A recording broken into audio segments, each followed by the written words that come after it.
Hello, everybody, and welcome to Session 2 of Printweaver Pillars of Ink, a game using the Printweaver system by N.L. Morrison. I am your Game Master Mare. I use they, she pronouns. And before we get started with recaps and getting into the actual game, we're going to go around and say, hey, hi, who we are, and who you're playing tonight. So we're going to start with Angela and then go clockwise. Hello there, lovelies. It's absolutely wonderful to have you here with us. My name is Angela Lemos Moruvejo. I am going to be playing Luz del Valle, and we both use she, her pronouns. RJ. Hoi, I'm RJ, and today I'm playing Hale. We both go by he, him. Amber. Hi, I'm Amber. I've been playing Mariana. My personal pronouns are she, they. Mariana's pronouns are she, her. And last but not least, we also have Abhishek, who is going to be doing our recap. Hey, how's it going, everyone? I'm Abhishek. I will be playing Vago. My pronouns are he, him. Vagos are they, them. Alright. Previously, on Printweaver Pillars of Ink, our party is gathered in the town of Vale Point. Some there for a little bit longer, some there for a little bit shorter, but regardless, the party have all gathered. They sit and drink until Hale and Luce notice someone staring quite intently at Vago. They give chase, trying to follow them as best they can, but eventually lose them. With no other leads to turn to, they turn to the local printweaver, Kozas, hoping to get some answers on who this person was and why they were following Vago. Just as they got their answers, however, chaos erupted, as for some reason the protections that keep monsters out of Vale Point failed, and monsters have breached the city, causing chaos and havoc. Our party bravely fights back against the monsters, eventually driving them back, though not without some loss to the town's populace. Thank you. Before we also get started, I just want to let everybody know that this game has content warnings, and if you put Ink CW in chat, I don't know why it's going through, but oh, there we go. Thank you. The game is basically a gothic horror Souls-like tabletop game, and that contains themes of heavy death, rebirth, violence, and such. We have additional content warnings of mental degradation / amnesia and emotional turmoil. So please take care of yourself. If you need to step away, please do so. We don't want you to get hurt. We are using safety tools before, during, and after. So please take care of you. Okay. So, as Abhishek has already said, the four of you took care of some monsters at Vale Point. And you quickly decided we gotta get somewhere else. And you decided on Perth, which has been alluded to as Hale's hometown. I can't remember if you said if it is your hometown, but I know you alluded to it. Alluded, yes, correct. Yes. And that is about 2 days to the northwest of Vale Point. The four of you slept at Vale Point. Thankfully, there were no other attacks. You definitely heard monsters in the distance with their growls and their snarls, and maybe 1 or 2 screams of people who left the, albeit destroyed, protections of the city, far off in the distance. But in the morning, the sun rises and the day starts again, regardless of what happened yesterday. And you set out. Is there anything you wanted to do throughout the course of the days as you travels? It is a mostly grassland with copses of trees, but fairly flat overall as you head northwest. Also, who's navigating and who's leading the party? I assume that Mariana's probably either the front or the back, just as a protective barrier between anything that might come up in the party. Also, if I recall correctly, didn't Luce have... don't remember what you called it. A compass?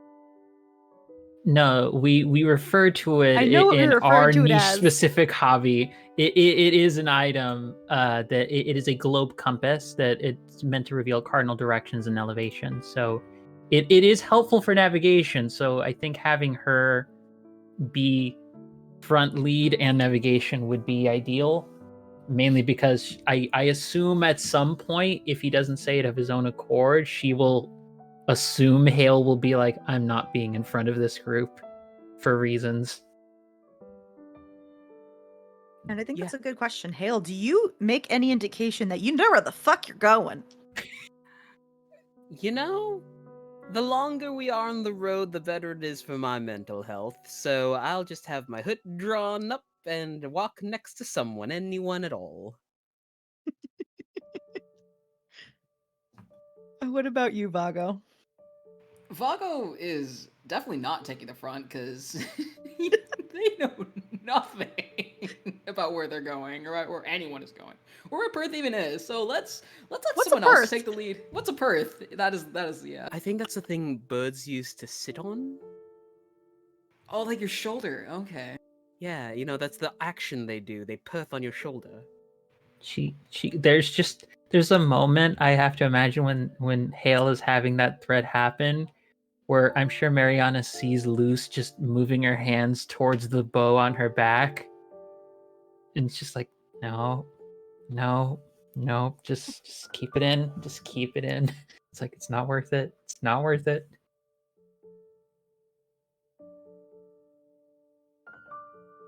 Over the course of several hours, you do end up coming towards a river, which Hale, you know, is definitely the source of the river is past Perth.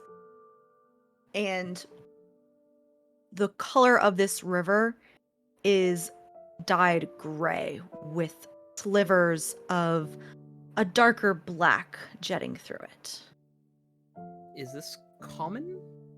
No, it is not. Oh, that's not particularly good at all. Perth is going to walk to the banks of the water and kind of take a knee and skim a finger over the surface. Slick. Whatever isn't water is slick. Like ink. Yeah.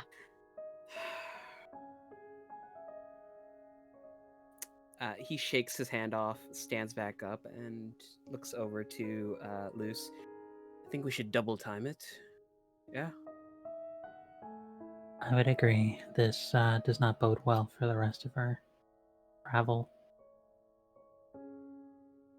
Okay. So y'all want to try and hoof it a little quicker to get there faster. This Okay. doesn't seem good. Okay. So what I'd like everyone to do is please make me a dex check of some sort. I need my cheat sheets. Oh my gosh.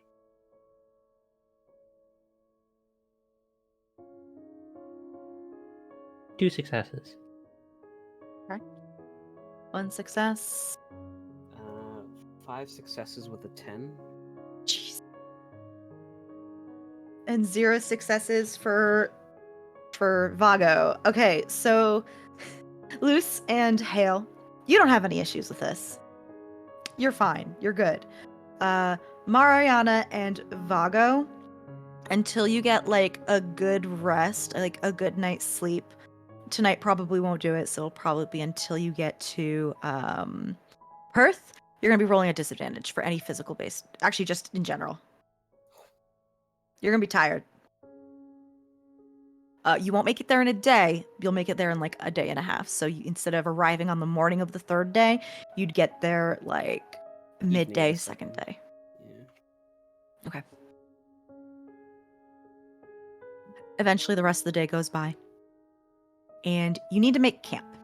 So the way travel and camping works in Printweaver is in order to have a safe place to camp, you need to set up essentially a protective ward.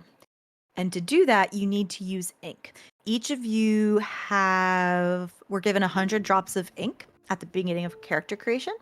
So 10 drops per person to create a ward that will last, I think it's like 8 hours or something like that, around camp so monsters cannot see you or sense you. Okay. I'm assuming you're going to? Unless you want to maybe get attacked by monsters in the middle of the night. No thanks. Are you sure? Is that a note of eagerness in your voice to Could. see what happens if Sorry. we don't do that? You could. Okay. So each of you remove 10 drops of ink from your inventory. Also, if you ever want to try and replenish your ink stores, let me know. That will take time, and just mostly time, and killing of some monsters. But yeah, just keep that in mind if you're ever running low throughout the game. Camp is set up. Is there anything you would like to talk about?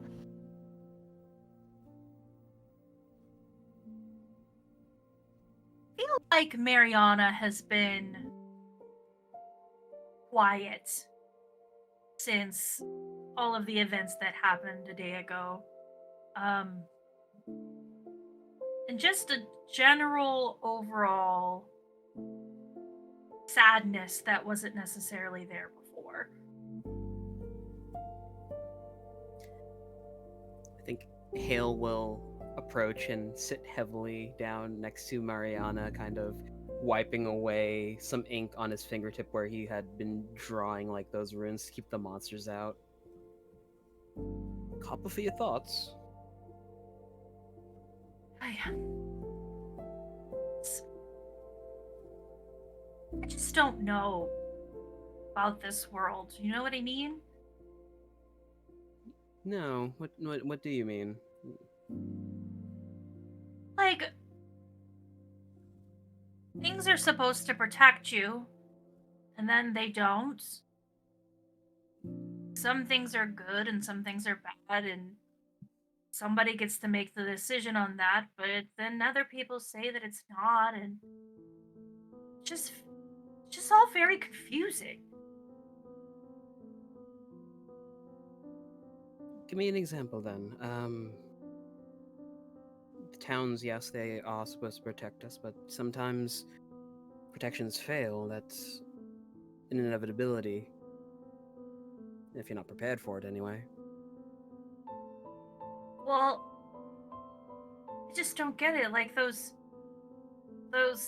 things in the sky at Vale Point, somebody put them up, and if they expected them to fail, why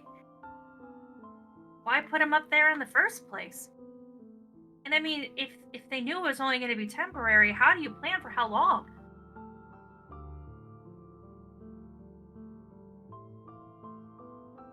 That's the thing about hope, right?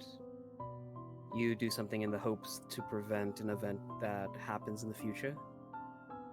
But hope is fleeting. And I think that's just a general rule of this world.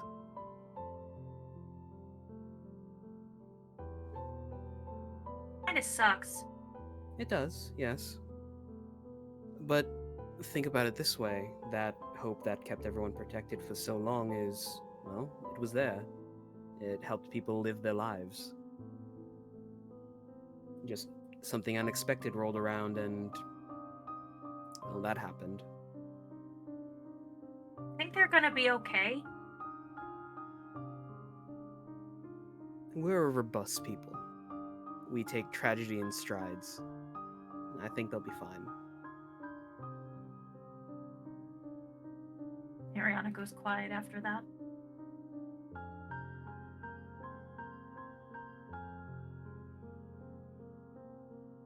He'll kind of clap Mariana on the shoulder lightly before standing again and dusting off his pants to go chop firewood or something. Just busy himself. Gather sticks. Yeah, it's a rather chill night, so you're gonna need that firewood. It's I kind of imagine there's some sort of like, God, I never thought I'd ever reference this film because I didn't like it at all. But Age of Ultron, like cutting the wood scene, where it's just like hail coming upon like Luce just in the middle of like trying to like get some arranged.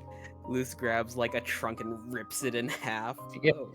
I mean, she is strong enough, to be fair. She is that type of woman. You're welcome, fan artist. Anyways. Had to. But I think she probably like is seeing you come up, and there's like a cursory nod. She doesn't quite say something. She looks as though she's a bit lost in thought of her own. You mentioned that your wife liked Perth, right? Did I? I remember, I think you muttering something about that last episode, unless it's like some weird Mandela effect. No. Whether it is or not, because I'm having trouble remembering whether or not I did say that specifically. What I think her reaction, regardless if I did say that or not, is she genuinely doesn't understand what you mean. Ah, She does not remember. forget I said anything. Here's some more wood. Wait, I said that I had a wife? Yeah. Right after we felled the blob, and decided to go over to Perth.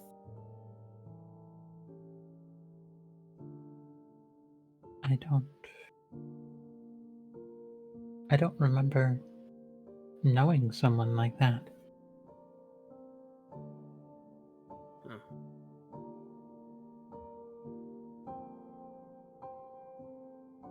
Would you like me to keep mentioning it to you, or should I just shelve this?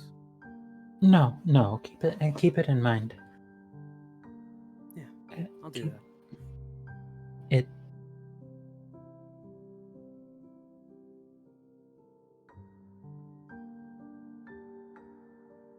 Are you afraid of going to Perth? No.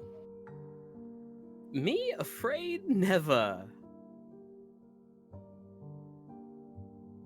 I'm afraid of what I'm going to have to do in Perth. You killed someone? Possibly two. But that's neither here nor there. Well, that's... Whew. Hmm. How close is Hale to Luce in that moment? A few steps, perhaps.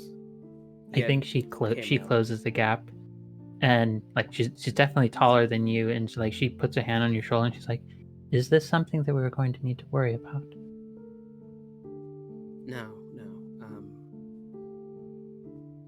This is my this is my burden to bear.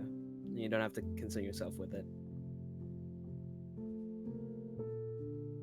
I'm required to protect you. At this point now, it means it will be my burden to bear.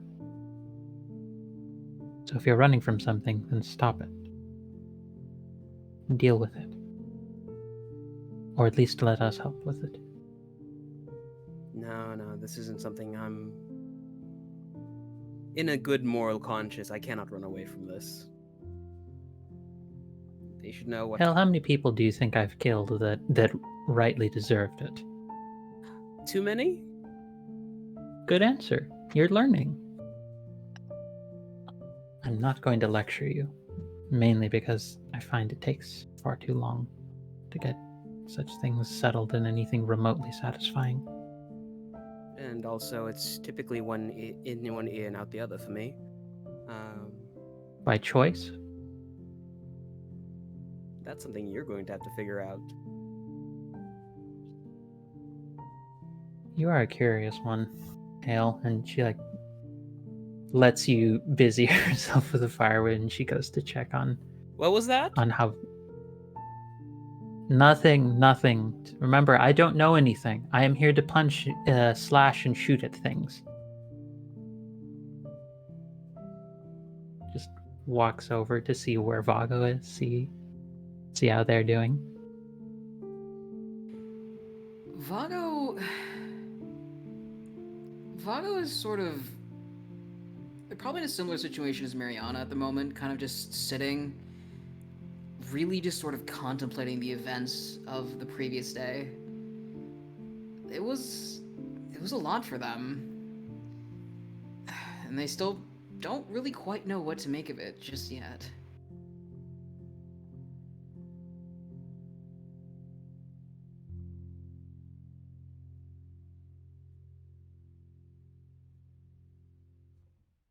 I think you see her walk up, and again, she's wearing the plate mail and everything, so there's maybe a certain Clanks. level of she's not the most subtle person.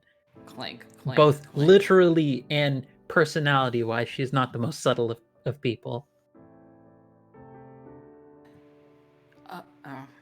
Hi, sorry. Yeah, my god, I can't even.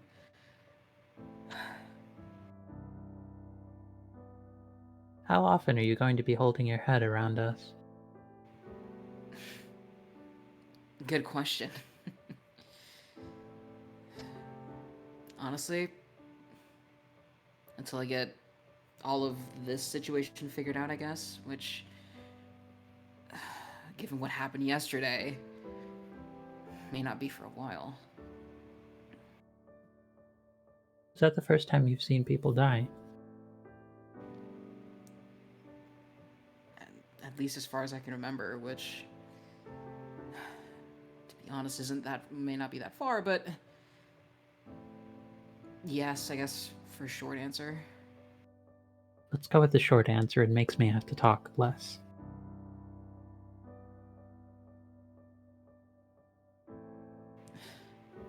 Just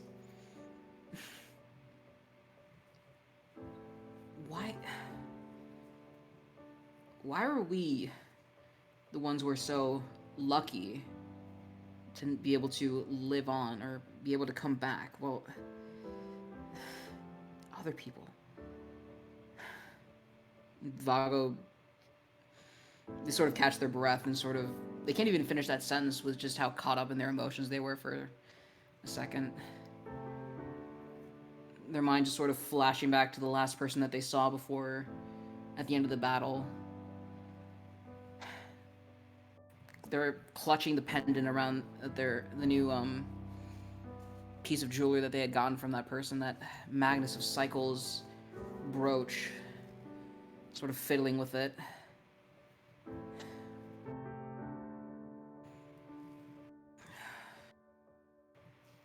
God. It's just all so confusing. Are you worried about being special?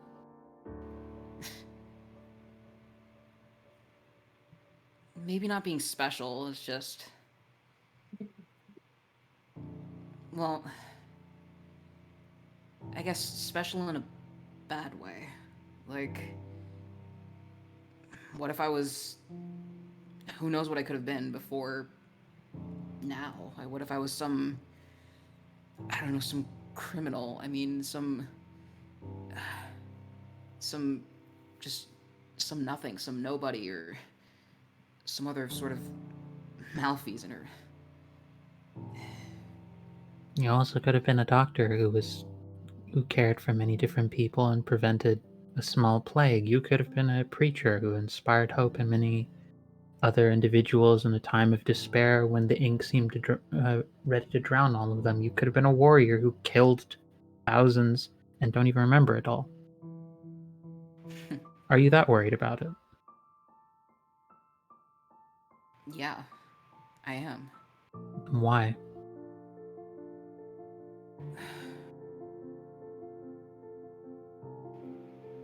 What is this person but the sum of their memories? I read that in a book. When I found a family who took me in after I left. That got me thinking. If I can't remember anything about who I was, what does that make me? Who am I? The sum of your actions, then. You have no cowardice about your previous self to hide behind. You have no worries and attachments for your previous self. At least not until you find them.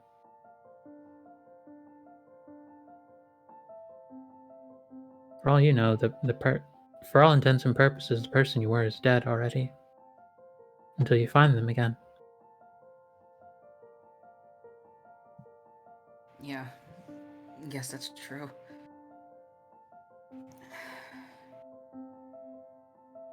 Do you want to spend all of your waking hours worrying about a dead person, or thinking about the joy of finding them again? Well, I mean, when you put it like that, I mean, obviously I'd pick the latter. Good. You're following my advice. That's definitely one of the first things you should do if you'd like to stay alive. I'd definitely like to stay alive, for sure. Good. And stop worrying about having to die again. It will happen. I'd prefer it not to. You seem harmless for the most part. Yeah.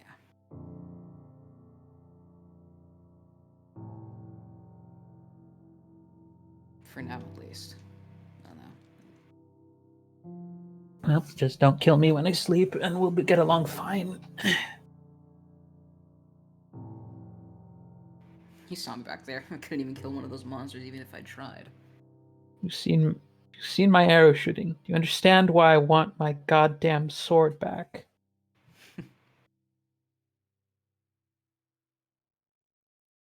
Yeah.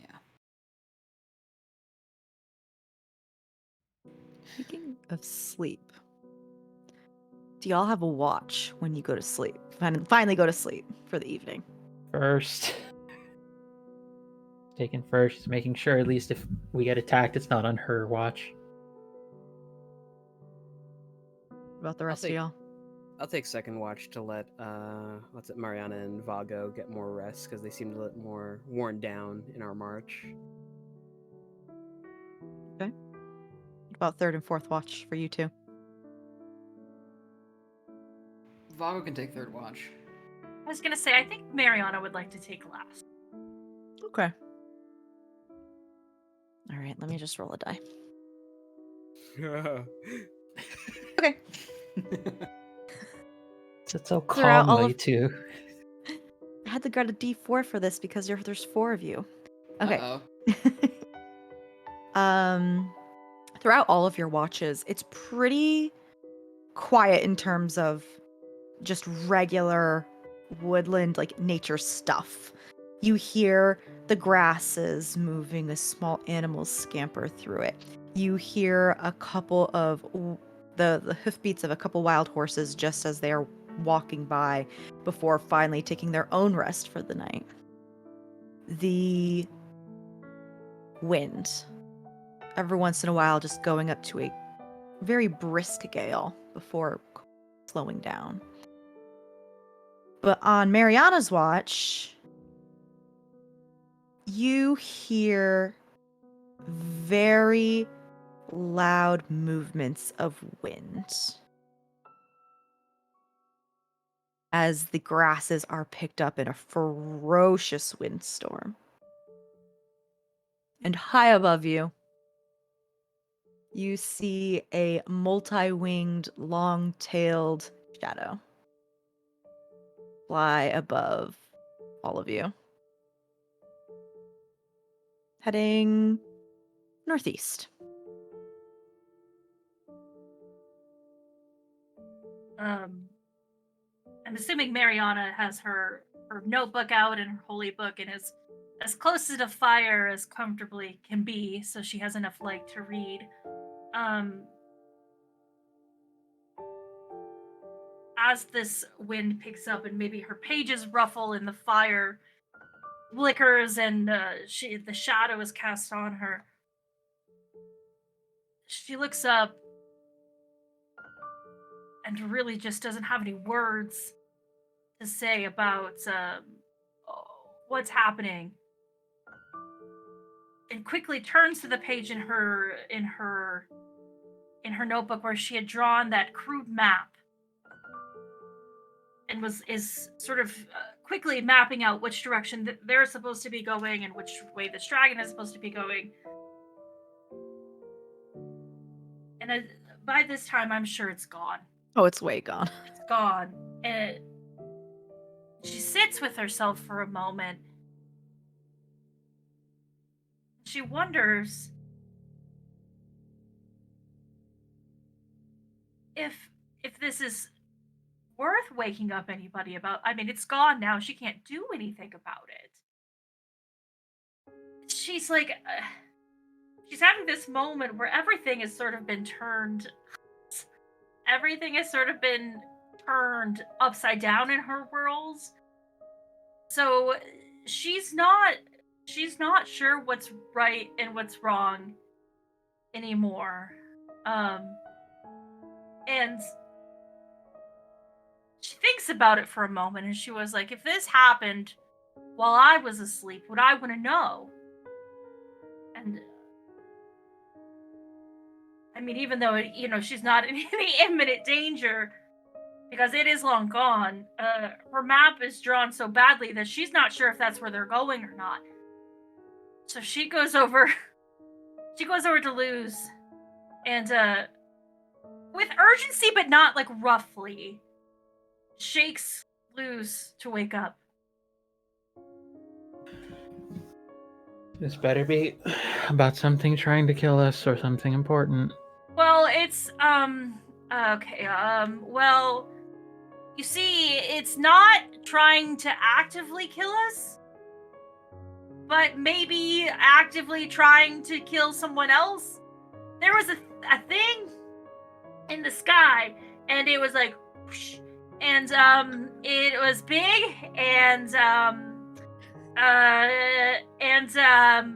Murderous, scary very looking. big. It had the wings and the big tail, and it was really big. Big and, like a cow, big like it's like a mountain big, but I don't really know what a mountain looks like. I just read about them in a book. But apparently they're really big. And she pulls out her Loud mouth. are you She's like, speaking? Is this loud enough to wake up the other two? I'm sure this is as loud as I'm so. probably talking about, because she's like not really sure like what's going on, but it seems dangerous, right? A big thing just was in the sky. So she's like, okay, so we're about here, and it was kind of going this direction, and she points like, Perth and another thing that she has on her map are sort of like, on both sides. So she just points down the middle of them. So she's like, I'm not sure that's where it's going or not. I think that's where we're going. Maybe it's gonna be there when we get there. I'm not sure. It kind of was going, and she'll point physically in the direction that it flew. It's kind of was going that way. It doesn't seem to be coming back, so I don't think it saw us, but it didn't look safe. Hale and Vago, do you wake up? How deep of a sleepers are you? Hale is on his back, eyes wide open, just listening. With eyes wide open. With eyes wide open. I feel like Vago would have woken up about halfway through that after hearing Mariana slowly get louder and louder. Is something attacking us? What is happening? What? It's not actively attacking us, but there was this big thing in the sky, and it went whoosh, and then the wind blew, whoosh, and then the fire went whoosh, and the grass went whoosh, and then it had some wings and a big long tail, and it was as big as a mountain maybe, and it was going that way. I don't know what it was. Hale sits up in bed, kind of looking to where Mariana's pointing off. Is that the direction of Perth?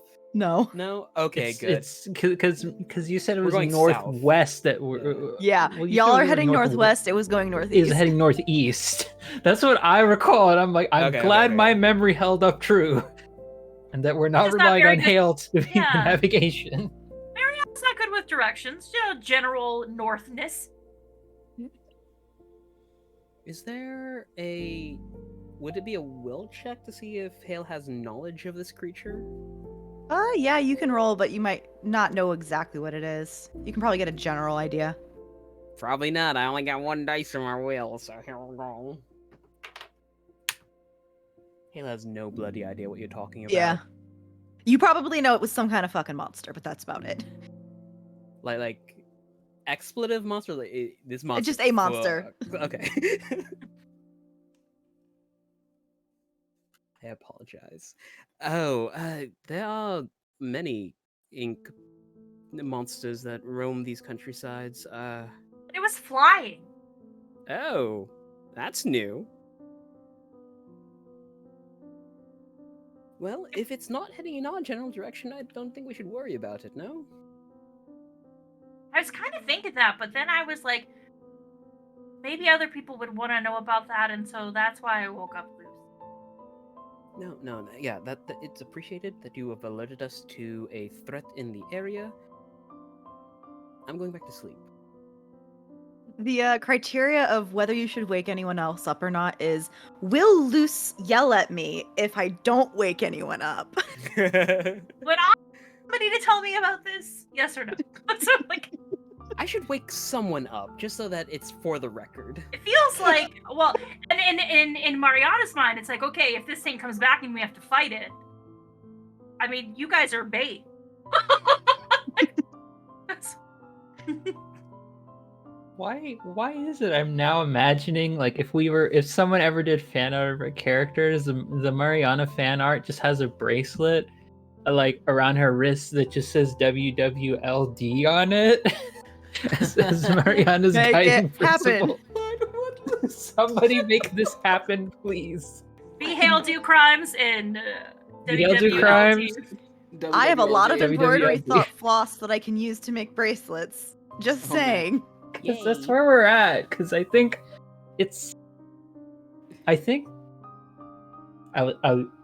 I'm still laughing over this whole scenario. So I was about to call my own character Mariana. So that tells you how well my mind is functioning.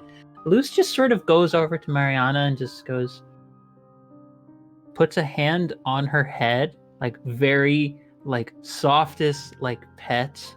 It's like, dear, you did the correct thing. Now, next time, perhaps a bit faster, in the event that it is an emergency. Well, it kept going, so I didn't think it was that much of an emergency. That was a good use of judgment. I commend you for still waking us up.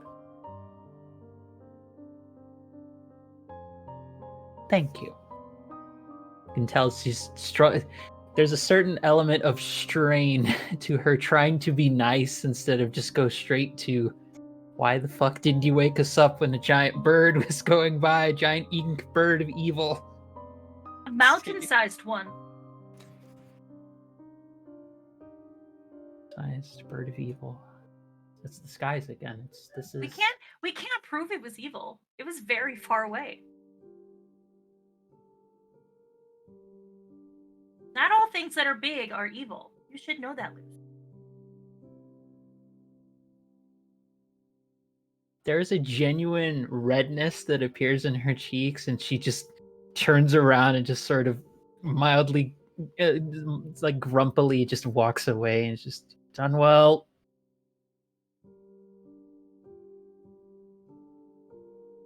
Y'all go back to sleep? Before Hale does, he brings the ruby ring up to his lips and blows. Hardy comes out and flies onto Mariana's shoulder and just perches. What? Emotional support animal. Good night. Mariana will take her silver chalice out of her bag and tie it to her waist if she's got like a rope on her tunic or like a belt or something, so that she can use it to see if monsters are nearby. Okay. For the rest of the night, it does not tarnish. I don't think it has a range on it, so I'm just assuming like pretty close range. It would need to be. At some point, Hardy does go like, best friend. Who is your best friend? Best friends. Who? He does like a one loop around the camp and then just like settles back on your shoulder. Us? All of us? He settles in, tucks a head under his shoulder, under his wing. Sort of lean her head the direction that that he's sitting on her shoulder, like a small nuzzle. Best friends. Best friends! Other than the miscellaneous rustling of nature throughout the rest of this shift, nothing else of note happens as the sun begins to rise. Mariana will gather any food they may have, start to at least put together energy for the day. I'm assuming, she did a lot of chores around town because she was so strong and so wanting to be so useful. So I'm assuming she picked up lots of little jack of all trade type skills. So we'll put together a modest little breakfast and make sure everybody has very even amounts. And then we'll not sure if the bird eats. We'll put a little small amount for him, just in case. He tries. But we've already established it doesn't. But he tries. If you have not woken up yet, if you have not woken up yet, Hale, Hardy just lands right on your chest like an obnoxious cat. Good morning, Mihati. Wake up. Yes, I'm awake, thank you. Plops them onto his shoulder and begins about his morning routine.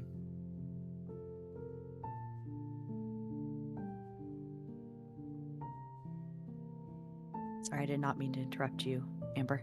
If there was anything else you wanted to say. No, I was gonna say I think that Mariana, when she has her sort of like breakfast ready, will go and gently wake everyone up. But not sure how everyone likes to be woken up yet. We'll just sort of like gently, sort of just like shake everyone awake.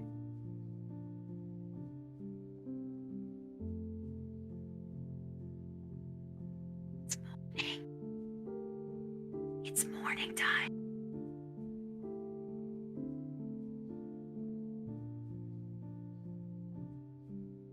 It's morning time? Question mark? It's like the inflection at the end of the sentence is not to upset anyone in case they are not early morning people. Did you say it? This is me, Angela, the player, asking. Did you say it in that volume level that's like someone trying to whisper sweet nothings into my ear or something? It's morning time. Wake up time? I think because the volume you say it at, there is a genuine element of like Luce thinks it's someone trying to be quiet but not doing it very well.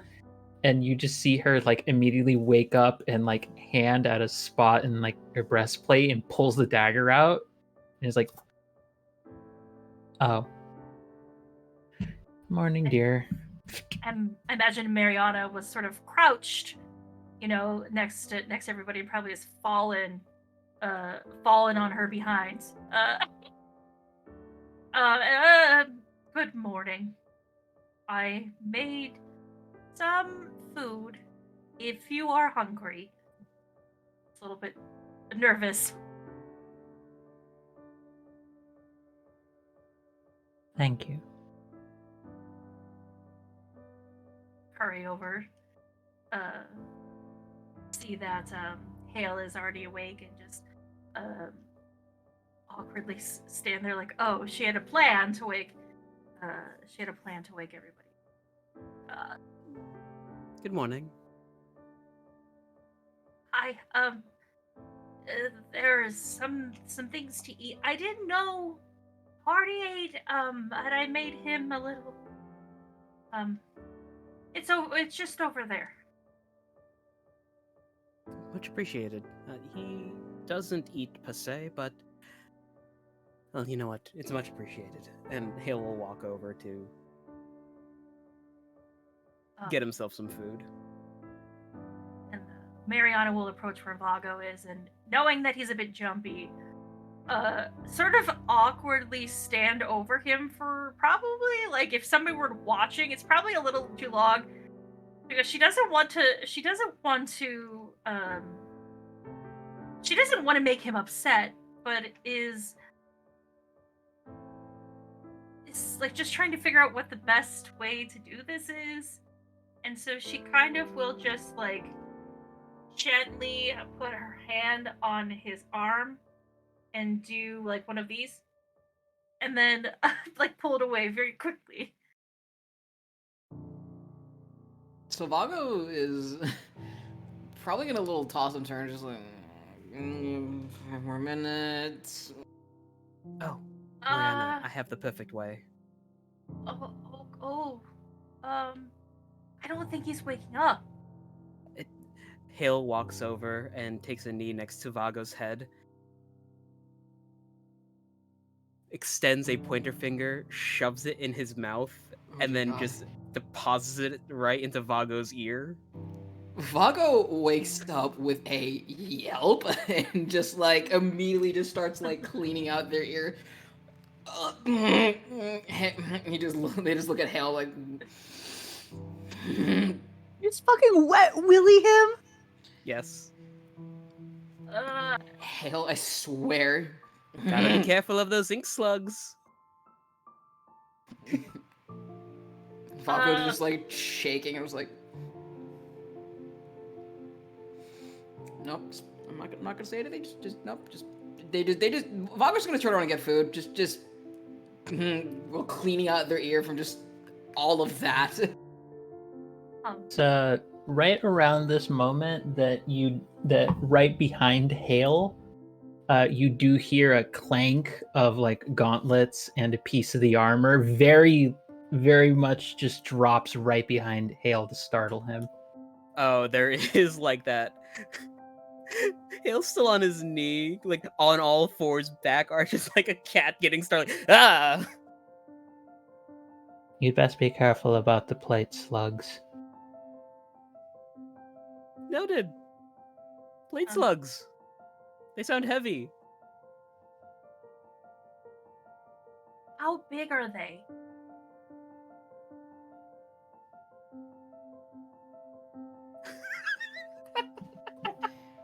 Bless her heart. Bless her heart. Okay, you think this is funny? I'm literally writing down ink slugs and plate slugs. Oh no. I'm fine with this. I'm ready to die to plate slugs. That sounds metal as shit. Literally. But also, Amber, your character's gonna fucking kill me with how cute they are. Swear to God. So naive. Okay. Hale and I are on team keep Mariana alive. For real. Even though she's like doesn't need it. She doesn't need No, she doesn't. physical She's protection. actually she's even stronger than I am, is my favorite part. I imagine that one of the times she died, it was because like a bear killed her, and the only reason that happened is because she didn't want to hurt it. She tried to pet it. If not friend, why friend shaped? Why fuzzy You're so ears? cute. But she's genuine. She's like, how big are they? To be fair, like last campaign, someone just wanted to befriend Canadian moose. They're like so dangerous. They died 16 times to Canadian Oh, no. moose. Hi, Glyza, love you. Oh dear Providence. That's the oh dear prophet. Yes, that will become a refrain that is used a non-zero amount of times in this campaign.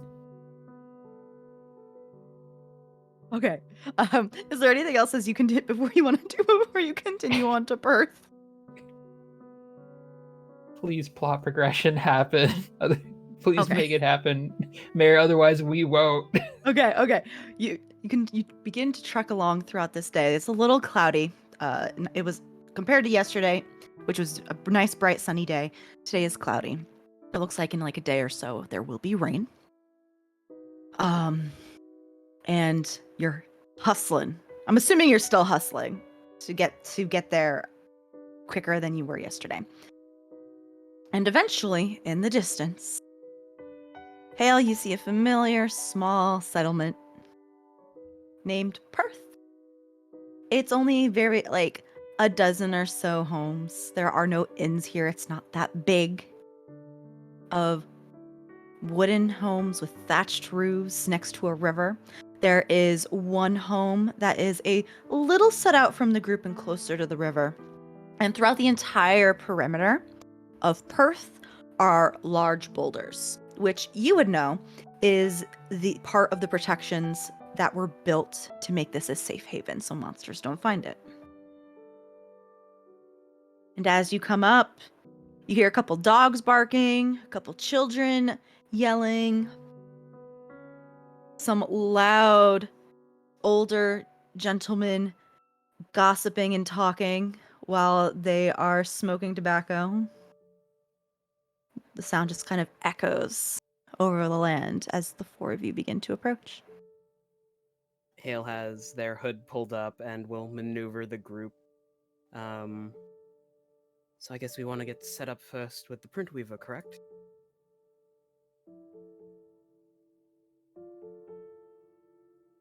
That would probably be a good idea, yeah. Alright, well, this town doesn't have much of an inn, but I do think that I have an idea on a way where we can stay for the night.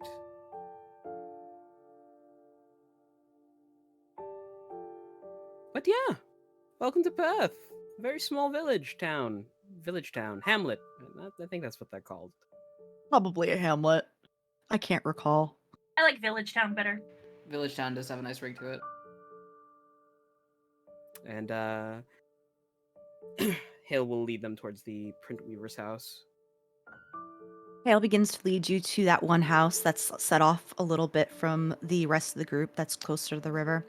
There is a lot of trees that line the river as you get closer. And this home actually has a small garden out front as well as a small fence around the perimeter. Like very clearly marked, this is my land, this is everything else. Hale, you know this was put up just over a little year ago. But when the four of you like walk past that perimeter and into the property, you all feel this little pop and warping in your head, which is your body acclimating to a new save point, a new shrine of a print weaver's. So a normal occurrence. Oh, now that that's done, we should leave.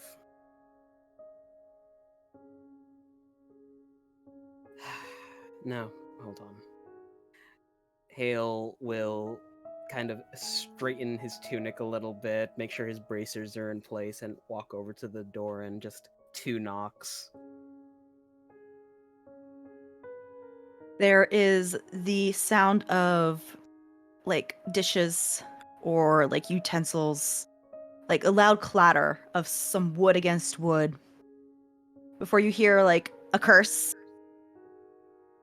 And then a young voice yelling out to you saying, Hale, you know you can just walk in, right? How did you know? Please. Come on. He will open the door and poke his head in. Emily. You gonna stay out there or are you gonna invite you and your friends in? Well, it depends. Are you going to accost me at any point with any weapons? Because then I'd prefer to be somewhere where I can run. As much as I would like to, I am no longer 5 pretending you're a piñata. Yes, that's right. He'll step in and motion for everyone to follow him in. Luce, the door frame is just like a couple inches shorter than your height. You have to duck in. I apologize. The four of you enter this rather quaint home. There are herbs hanging from the ceiling.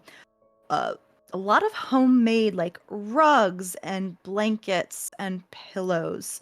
And the scent of baking bread is in the air. And the four of you, after you enter, see a young woman, but like late teens, young woman with very curly, wavy hair and brown skin, picking up what looks like the remains of spilled dough on the floor. And she is wearing an apron and just very well worn clothes. And when she looks at you, her eyes are pitch black. Like no whites. And this is one sign of a print weaver. There are many, but this is one. I would expect that you're not old enough to offer an old friend a hug, and Hale has his arms open slightly.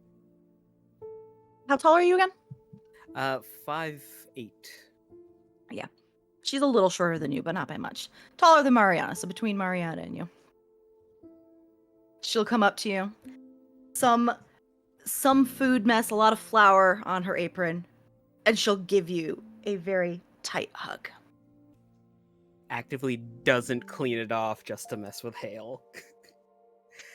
I've got some news. I had a feeling, before you say anything, come in. Hi. She like pushes you out of the way. Oof. You can make yourself useful and start putting on some hot water for your guests. Yes, ma'am. Welcome to Perth. I'm Emily, the local print weaver here. Hi. Hi. Do you need any help? That's what I got him for. Kettle on the stove, humming a little bit to himself as the water starts to heat up.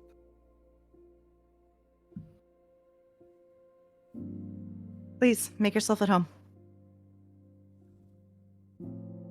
Thank you. Anna looks around and is like, very much will not be doing that. It's very uncomfortable for her. Luce just very gently pushing you towards the spot to sit down.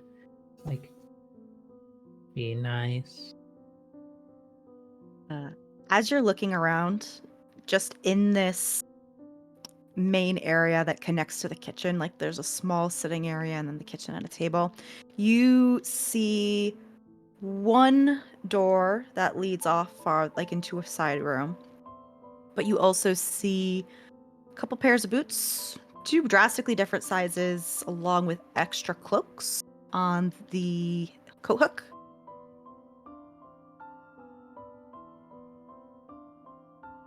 Someone else here? I don't know. Hale. Where's Trina? You and Edmund went out about a month ago.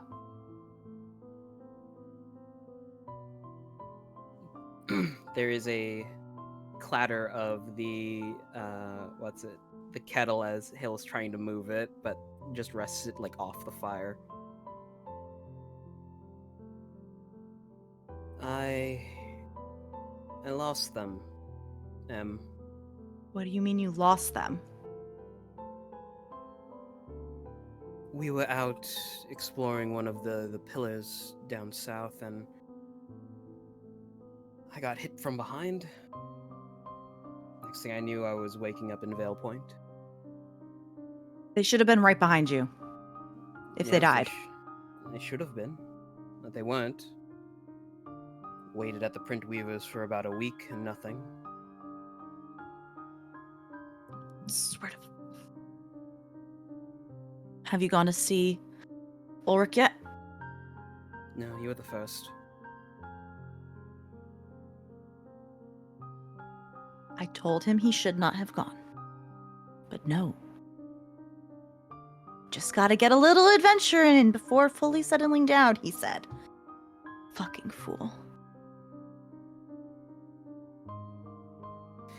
Another point. Vale Point fell. Don't they have, large wards? You're telling us. We were in the epicenter of it all. Not 2-3 days ago. She turns to Vago, Mariana, and Luce. Is this true? Yeah. The words fell. We don't know why. Can you They tell were- me about it? Sorry. Mariana to herself just whispers, because they were temporary.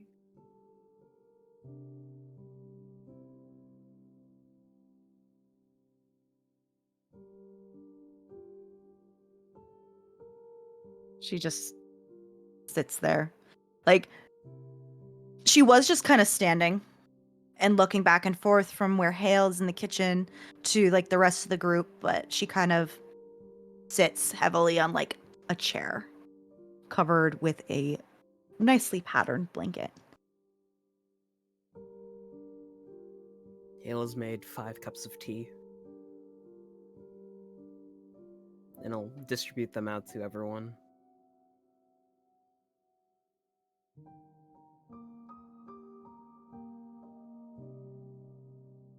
So yeah, we're currently looking for a place to come back to if things get rough on the road. Here is as good a place as any. The water. It's getting darker. Yeah. Any idea what's going on there? Or Nothing. Not really. Just that I know it's coming from the source up north. Can't really go out and check on it, though.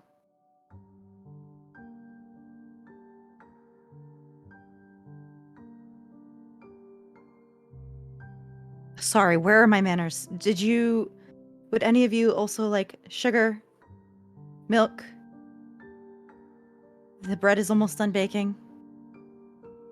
I think without necessarily even realizing why she says it, she says, milk or cream, either one of them would be appropriate. I know that the order is supposed to be this specific in order to do this. It's a level of civility that she does not, is entirely different from how she normally is in any other aspect of her life. Yeah, I'll get that for you. Sugar, please? What about you? Vago just looks at the tea blankly. They just shake their head. No, thank you. You could still see her as she walks over to the kitchen and begins taking out a small bowl, small cup from a cooling cabinet, and then also honey. And brings it back over.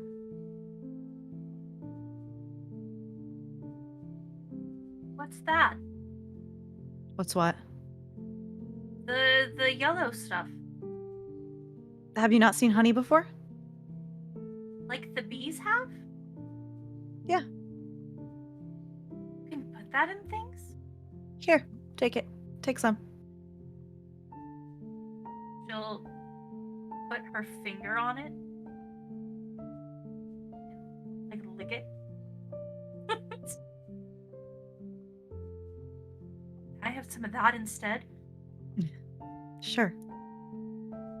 Imagine like a small child. She'll just put as much as politely possible into her cup and just You know, like the happy dance you do when you get your food at a restaurant. Mood. I think she has just a small moment of like forgetting that everything else is wrong in the world and has like discovered something new that is very tasty and is just very happy to have this little moment of joy in life. Well, I know why Hale's back here. What about you three? Oh, they're the reason we're here. Explain. Someone who's not gonna mince words, please.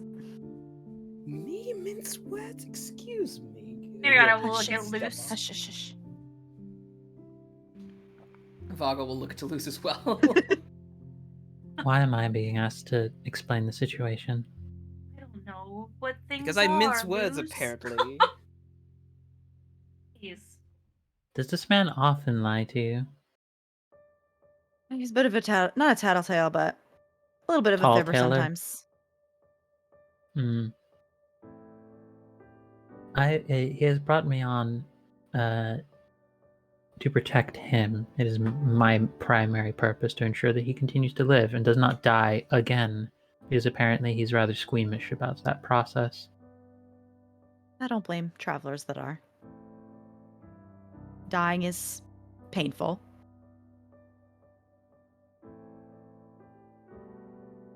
It's more regrettable than painful. Yeah, but you don't have to listen to them bitch when they come back about how much it hurt. Oh, do they complain to you as well about it? Oh yeah. Oh, Absolutely. poor dear. I just come back and I just hope you aren't seeing anything unsightly with me losing all of my gear.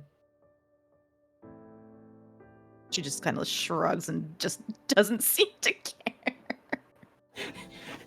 I've seen everyone and everything in between. I give not a fuck.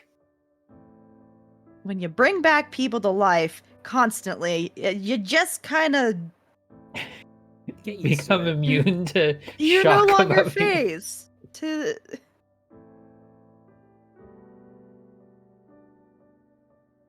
We So are what's your looking into more at least regarding just both traveling. I'm looking to get my sword back, and the members of our party are both trying to discover themselves in a metaphorical sense and one in a literal sense, as our dear Vago here is a bit lost for words when it comes to their own background. Do you know about sky mountains? what? She'll take out her notebook and where she's written the description of the creature.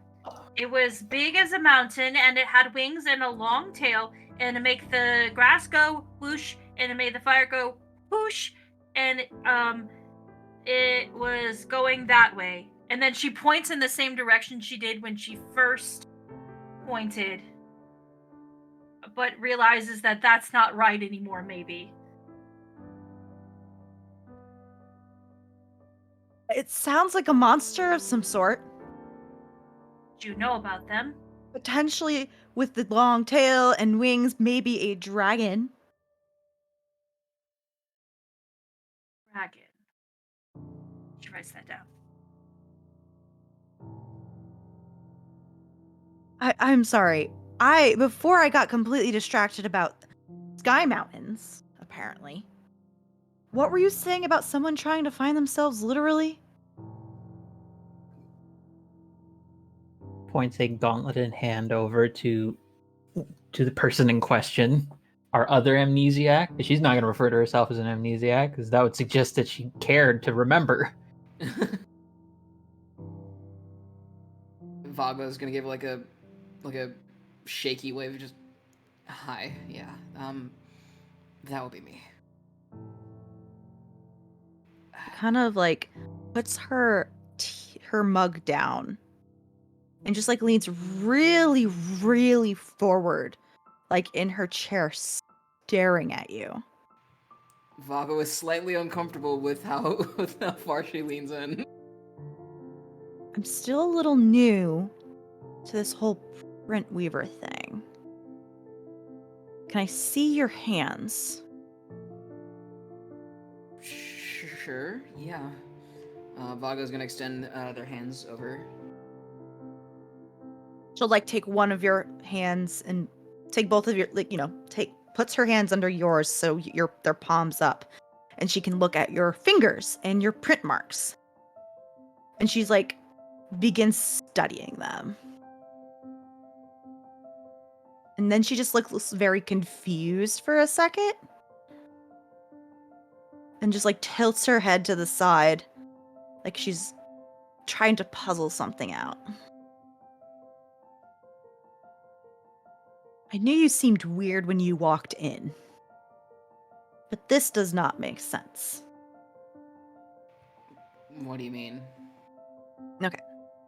You gotta look at your hands really, really closely because it's really hard to see. Actually, it might be a good exercise for all of you to look at your print marks. Okay? So, whether you are born a traveler or not, you have fingerprints, right? When you are born a traveler, your print mark fingerprints are directly overlaid on top of your physical fingerprints. But, and then she like motions down to your fingers, Vago. Your physical fingerprints do not match most of your print mark fingerprints. Vago just looks kind of confused. Wait, so what does that mean? What, huh? I don't know. But this is very weird and should not be a thing. Because print marks are born of your personal, like, who you are. So they should match. But you don't. Like, if you look at your, like, left pointer finger, right? What do you see? What are your left pointer finger is a loop, right? Yeah. But if you look a little closer between, like, the actual ink marks, underneath that, that's a whirl.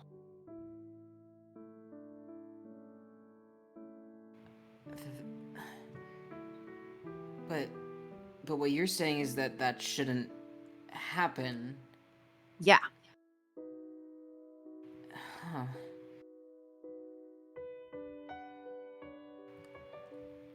Vago, you can tell their breath starts to like quicken a little bit, almost like they don't even know why. It's just, this is worrying them, even though they may not consciously like be aware of it, how worrying it is to them. But their breath is sort of quickening a little bit. They're just staring intently now at just pretty much all of their print marks, and now just kind of, what does all this mean?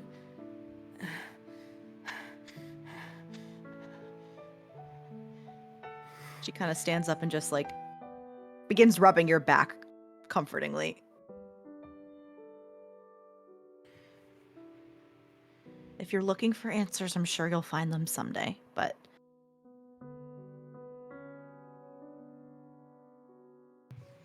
you're here. You're alive. You're okay.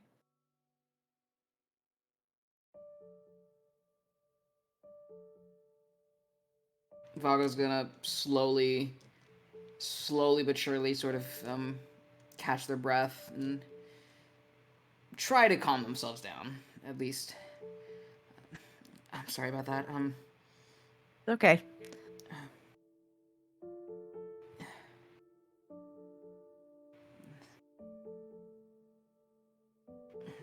This just raised a lot more questions now, and I'm not sure what I can do to even begin to look for these answers now. Divination isn't my strong suit, but I can try. I mean, I'll take anything at this point. Kind of nods and looks over at Hale, Mariana, and Luce. Anything I can do to help? Are you going back out to look for Edmund and Trina? That was the plan, yeah. Can I do anything to help you help find my sister? You know, if anything comes to mind, you'll be the first person I talk to. Okay. I need information, honestly. And my best bet is to head to the pillar that we were at before, see what was there. What about you two?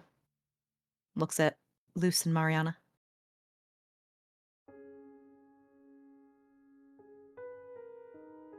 Did you say? Did you say that there's more people that are born like this? Yeah. There's a lot of people born with crit marks. Why? I just didn't know anybody else that was like that. That's all. You didn't get travelers through your home? Where you're from? No, they goes like she's gonna say something, but stops herself and. No, they. No one else came.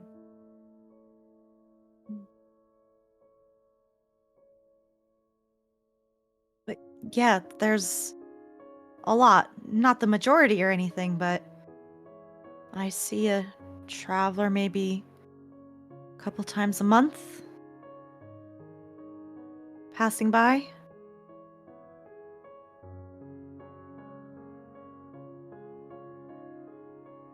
Nods. Writes it down in her notebook. This is your first time seeing other travelers. If there's any questions I can answer, please let me know.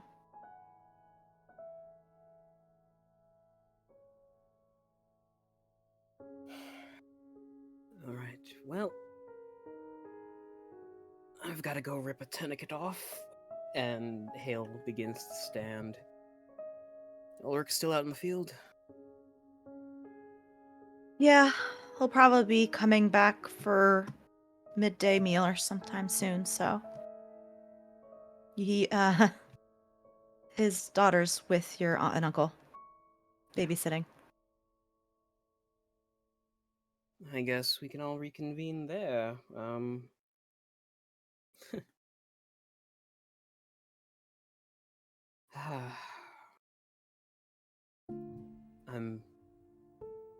really sorry, Emily, but I will fix this. I promise you. As much as my heart hurts and I'm worried, just a fact of being a traveler, that sometimes circumstances and events happen.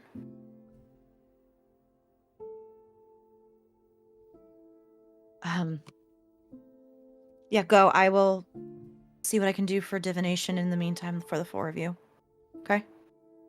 Thank you. All right. And I think that's a good place to take our break, everybody. Everybody, please stand up, stretch, pet your pets, get some water, some snacks, and we'll be back soon. Bye. Hey, everybody, we are back from break. Thank you for joining us. We are back to episode 2, Welcome Home, where Hale has come back to his home of Perth, where he just had a lovely little conversation with quote unquote a childhood friend. A childhood friend. And right now, the four of you.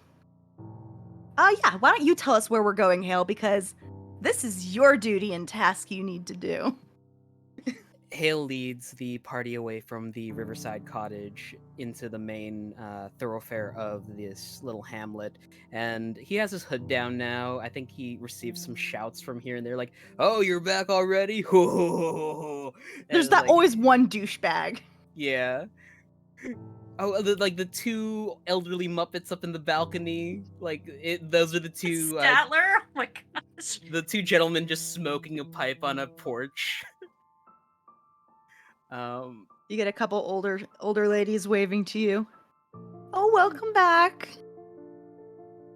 nice to see y'all again. I'm gonna quickly hustles away, takes a right off the main road and up this sort of hilly street to another cottage.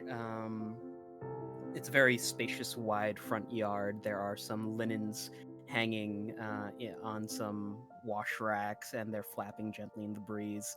A few flowers in flower pots lining like the bottom of a windowsill, and Hale kind of rests his hands on the kind of shoddy looking fence and looks towards the house and inhales slightly. There is like the smell of lunch being cooked coming out of a window. All right. So, turning to the party, this is my aunt and uncle's house. They are basically my parents. Let's not get too weird, right? What are their names? My aunt Hannah and Hannah, Hana, and my uncle Owen. And I do believe that they are looking after the youngling. Who's So does that that? take care of? Oh, Anna, Ana. It's one of my friend's kids. As you say that, you hear a scream of excitement coming from the house. And if any of you look, that one of the windows not filled with flower pots, you see a small little face who literally scrambles out of the window, the first floor window, and into like the front yard before yelling, running towards Hale. Oh! Hale takes a second to breathe, and the party just sees his face kind of go to this like grin before it kind of like shifts a little bit, and it's like a softer smile turns. Oh, look at this foul beastie charging at me! And she like runs at you to like, you know this. She wants to be picked up, hugged, spun around. Hardy like just alights, spins around, squawking, and he'll kind of adjust her on his arm. How are you doing, dear? The four of you see this young girl, like 3 to 4 years old-ish. Her hair is just in 2 short brown pigtails. She definitely looks like she has been helping someone in the kitchen. Similarly to with all the flour on her chest and maybe just 1 or 2 stains on her shirt. She's got like a really like large brown birthmark on one side of her face, and she's you would already know this, Hale, but the other three of you would see the familiar swirls of print marks on her fingers as a new young traveler. Hi, I'm doing good. That's good. Hey. What battle did you come out of? Look at you. You're such a mess. We fought meat. Oh, yeah? Well, I fought a giant blob. Cool. Uh, Did Daddy help you fight the blob too? No, your father is currently away with Aunt Trina, but I'm going to go find them. He's still adventuring? Yeah. Gonna be Yes, love. back soon? Hopefully. And he'll kind of open the picket fence a little bit and walk inside. Okay. He's gonna have Aunt Trina's gonna tell all the good stories though, right? Oh, yes, definitely. Dad can't tell stories. Like, No. very good. So You know, you can only tell stories when he's a little bit tipsy, but then he garbles his words. what's tipsy? He'll motion like drinking something and then wobbles with her in his arms. Oh. Okay.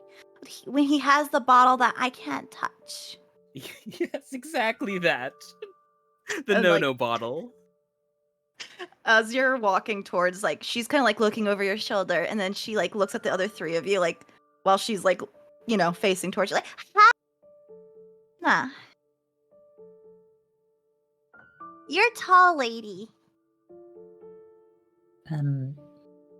Thank you. You are a small little wonder, aren't you? I don't know what that means, but yeah. It means you're great.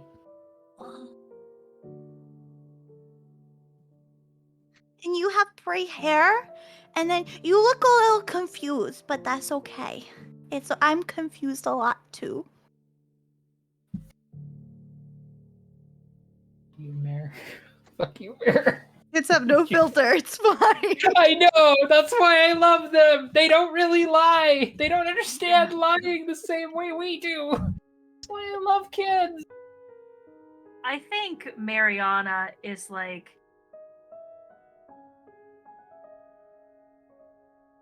shocked still by seeing a child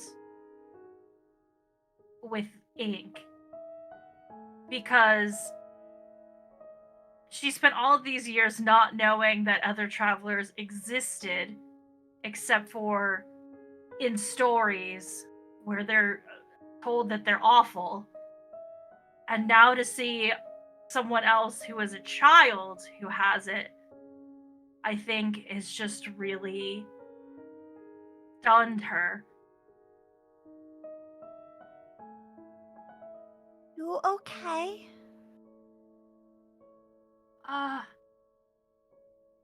Do you need water? I can get you something to drink. Yes, please? Uncle Hale, can you get her something to drink? What's the magic word? Please. All right. Not only because I like you, and he'll set her down and ruffle her hair. I'll get you the door. She runs ahead, reaching through the door handle and like pushes it open and holds it open for all of you.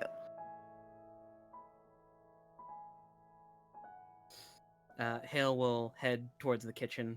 The interior of this house is it's quaintly decorated. There are like chairs. There's a sofa next to the fireplace. Um, there is a small shelf with a couple of books in them, but mostly just like little knickknacks, like rocks, and probably like a stuffed animal or two that Anna has claimed the shelf as hers while she's over. It shares a small little like makeshift, like there's a rock that acts as a table, and then there's like some sticks and like a big thing of moss that's like a blanket. She's made a little tea set for herself. Hale will divert himself off the foyer to like the kitchen area and hang around at the threshold. Hi, and it's short notice, but I'm home. Your aunt and uncle, and I am sorry, RJ, but I have never seen Star Wars, so I cannot describe them. They're skeletons. Oh god, there are not skeletons here. There is Sorry. a woman, fair skinned. She has this dark sort of brunette hair braided and tossed to over one shoulder. Um, very kind brown eyes, kind of just turns her head to Hale and his uncle, short, dirty blonde hair, a very gruff beard, kind of like a big guy, but also like that sort of quiet, that like gentle giant like sort of person. Big, strong, quiet guy. Yeah. They turn as you announce that you're home. And first they look a little bit surprised with the extra unknown company before both coming up to you at the same time to give you the biggest hug. I imagine Uncle Owen kind of picks him up, and you just hear like the several vertebrae crack of a bear hug. Okay, thank you. You can put me down now. My friends would like some water, or as Anna has offered. Yes. Your Aunt Hannah smiles and like holds you just a little bit longer before whispering, "We missed you. I've missed being home. We can get you the. We can help Anna get the water." Thank you.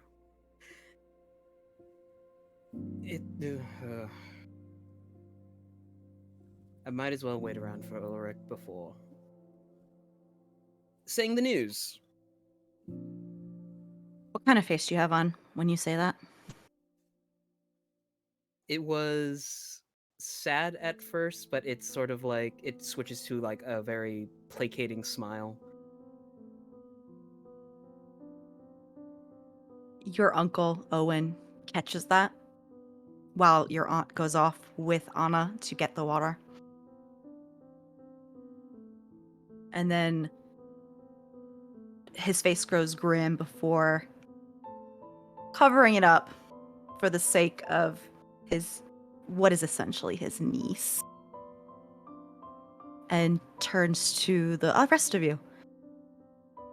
Welcome, I'm Owen. And he holds out a hand to the rest of you. Keeping my kids safe, huh?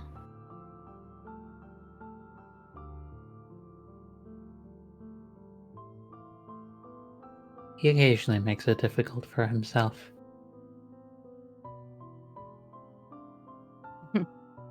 Very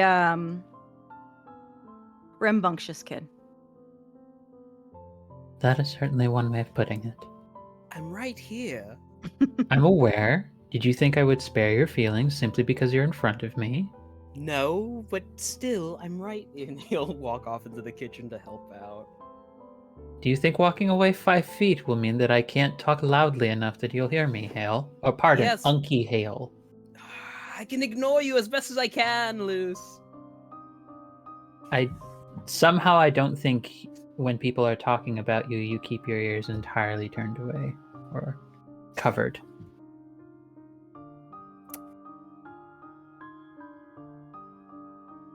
There is just two Resignation? hands slam on the table and a groan from the kitchen. He is. Did someone say something very right about Uncle Hale? I think Luce like bends down, so she's on her knee, which still I think even on knee level is still probably much taller than the small one. She's like, "You are very sensible. What's that mean? It means you're often right about what you when you say stuff about certain things." Papa says I'm right a lot. Here's your. She holds one out to you, loose, before toddling back to get another one, and just keeps coming back. Was it a cup or was it a drink? I couldn't hear because your voice pitch is actually Sorry. peaking the mic sometimes. sorry. So I can't hear. It's water. It's a cup of water. Okay. I thought that's what it was, but I'm just like this. I'm not going to ask you to stop speaking this way because this child is going to break my heart and me as a player. I love them.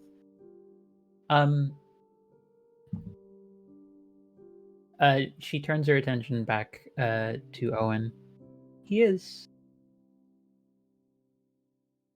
makes for good company.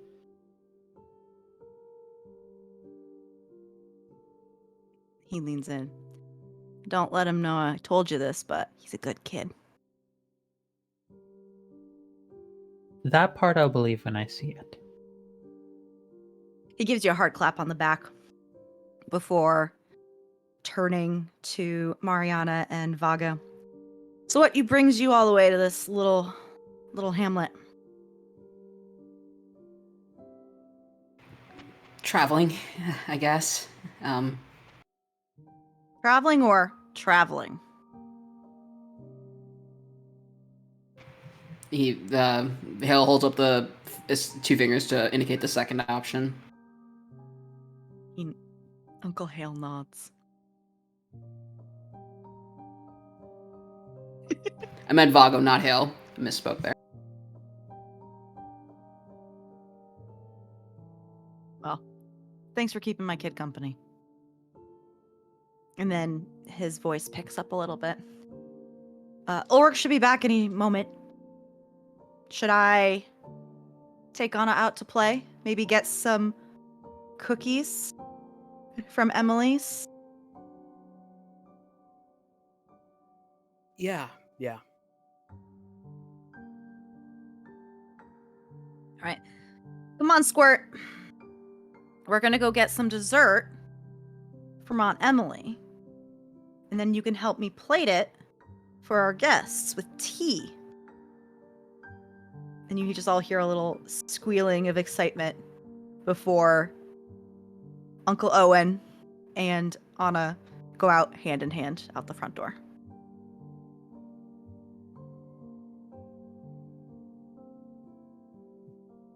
And Hana turns to the group of you. Is whatever you're about to tell us something I should be bringing the bottle of beer out for? Honestly, I think whiskey would be more appropriate if we have it. No whiskey, but we got bourbon. That works too. Do any of you need a cup? I won't say no to it.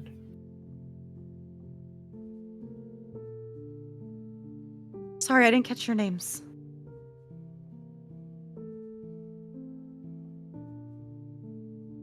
Anna, who's just been sort of just staring in the direction Anna's been this entire time.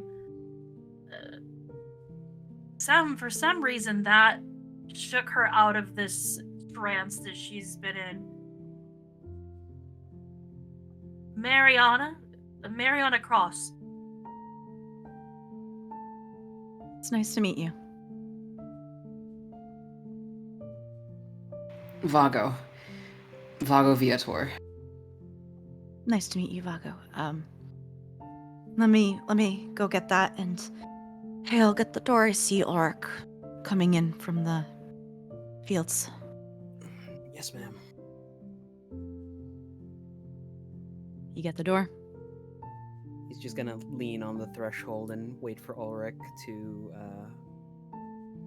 get over. Yeah. Approaching through the threshold of the front door, the 4 of you see a young man with very long hair, very long brown hair, tanned skin from being out in the sun all day, and just overalls and nice warm clothes now covered in dirt. There's a little bit of a recovering sunburn on his nose. As first he smiles at when he sees you, Hale, but is the face you're making the same one you're making right now on screen? Yes. Okay. I gotta ask, it could be worse. And he almost begins trotting up a little quicker. And if you allow it, pull you into a hug. He'll reciprocate. Ulrich, I wish I could have come back under better circumstances. It's good to see you.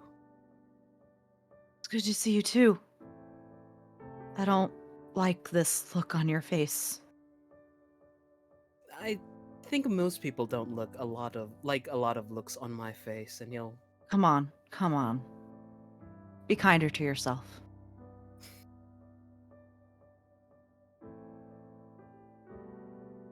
Mom has the whiskey, the bourbon out. We've got some news. Where's Anna?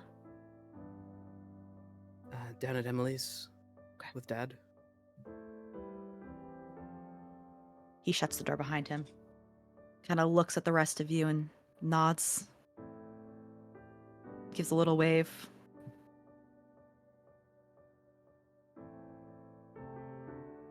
And Hana just passes the bottle around. Doesn't even bother with glasses. To anyone who would like a drink. 2 bits of bad news. West news. Trina, Edmund, and I went to go explore the giant pillar to the south. We were ambushed, and I got knocked around silly. Woke up in Vale Point.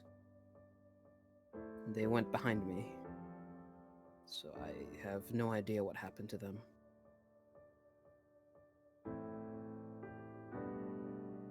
The second bit of bad news is that Vale Point has fallen. Their protections failed them 2 nights ago.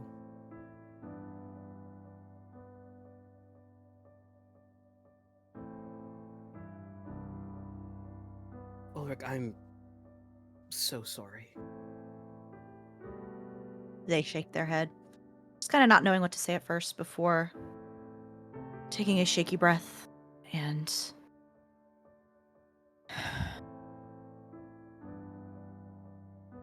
he never got the chance to travel, and I couldn't tell him he couldn't.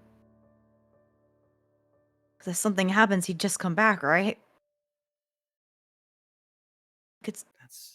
He didn't come back, he's probably still out there, right? That's what I'm hoping. He and Trina are probably somewhere safe, trying to make their way back to Vale Point.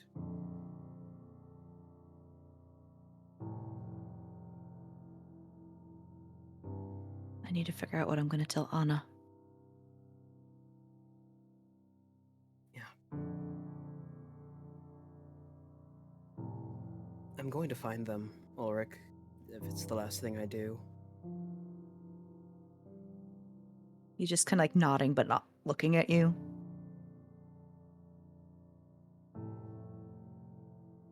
Yeah. I know you'll find them. No, I know how you will. Yeah.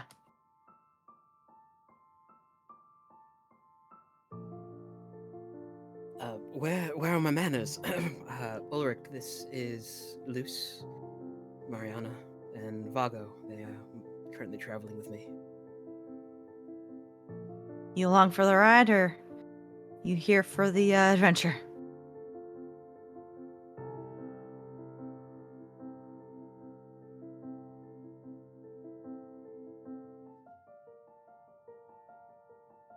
I'm here to ensure he does not meet a similar fate, or at least prevent him from meeting it more times than necessary. Thank you. It is a job. Thanks are unnecessary. You're gonna get it anyway.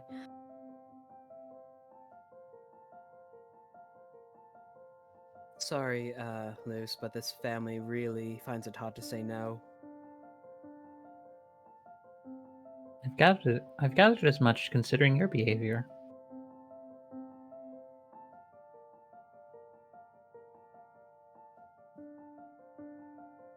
Well, whether it's here or my house, you're welcome to stay the night while you're in town.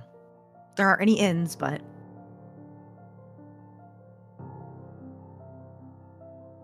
warm bed, warm meal. Least that we can do. And just Aunt Hana nods in agreement.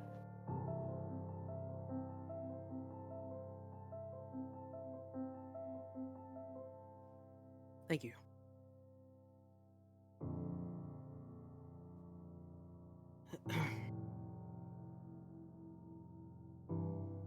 With this- Anything need doing around the house while I'm here?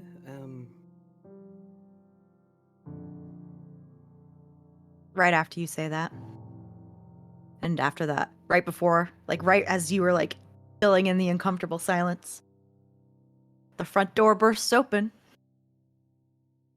with a young Anna carrying a basket filled with not cookies, but there is fresh baked bread with a jar of honey and clotted cream.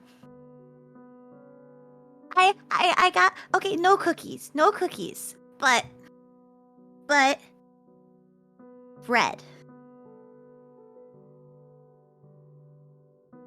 Here, you two look like you need some. Goes up to Vago and Mariana first. It's good.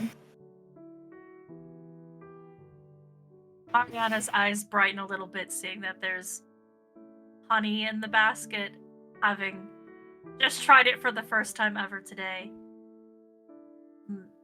Finally, breaks enough that she feels like she can talk to Anna and says, "Have you had this stuff before?" Yeah, it tastes real good with the honey. And then, so she said can't put. Technically, clotted cream's supposed to go with scones. Scones. But I like it with bread. Can you teach me how to do it? No, I don't know how. When I learn, I can teach you. I'd like that very much. Okay. Okay, here's some bread for you. And she'll take out a slice, hand it to Mariana, And here's bread for you. and hands it to Vago.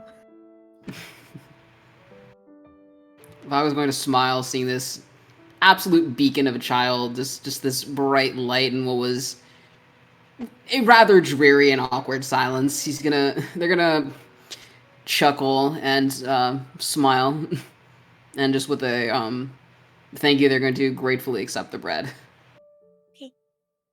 Makes her way over to Luce.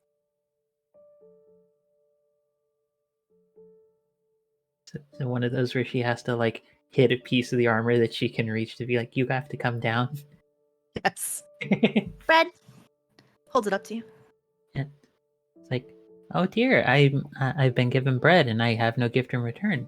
Should I It's show okay. a trick? Should I show you a trick to pay you in return? Oh, you don't have to pay me, but I like to see a trick.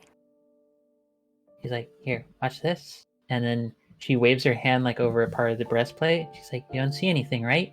No. Then she moves her hand into it, and it looks as though her hand is going into her armor, for anyone who doesn't know, and she pulls out the dagger, the hidden dagger.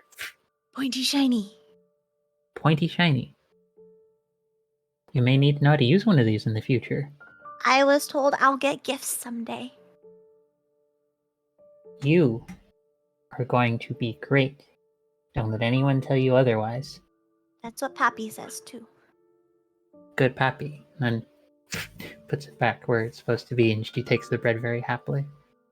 Sorry, Uncle Hale and Aunt Hannah. You have to be last because you taught me hosts need to be good to their guests first. Exactly. And she'll give you bread. Both of you. As Anna's walking away, Hale has fetched some butter from the kitchen, put that on, and then put a little bit of honey on top and just munching. He'll lean over to Mariana. A small addendum to what I said earlier. Hope may be fragile in some places, but there are places where it persists. And I think that's very beautiful.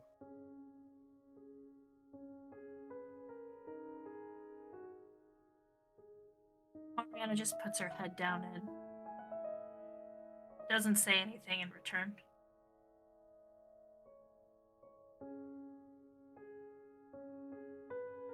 honey buttered toast?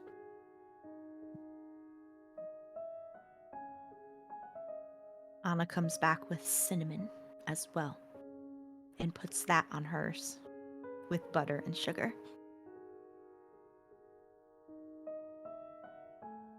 Where did you find the synonym?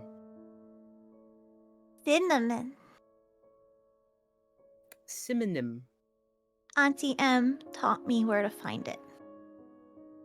Oh, clever. Very clever. What is that? Cinnamon. Nin. Yes. Gotta debauch it. What is it? Uncle, I. It's tree bark. Did you It- eat it? It's a spice. It's offensive. You eat it. Yeah. Does it taste good? Only when you have a little bit at a time. Don't put a spoonful in your mouth like I tried to do once. To be fair, she was I can't. mimicking me. Hashtag cinnamon challenge, everyone. I knew it. I knew it's what you were referencing. Keep a straight face.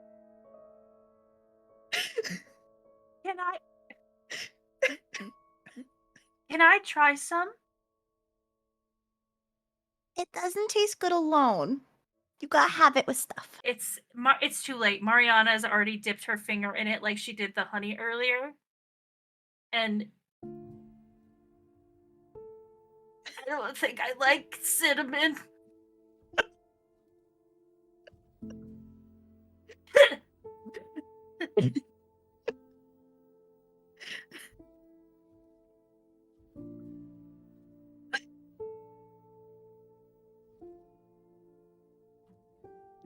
She'll hand you some of her bread. Hi, bread. She's like,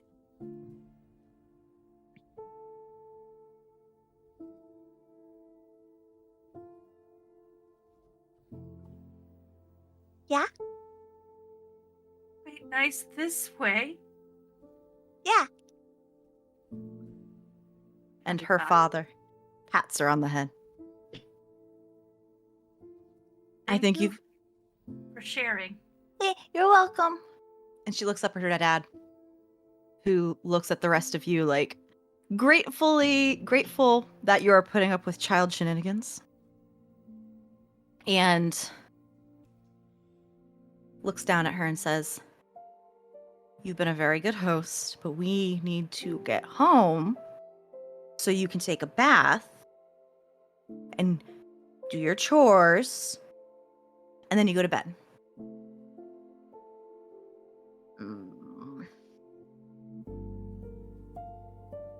She'll look at you, rest of you. Can I say goodbye? Can I see you tomorrow? We'll be here tomorrow, darling. Okay. Okay. And she'll hold up her arms to her pappy. He'll pick her up.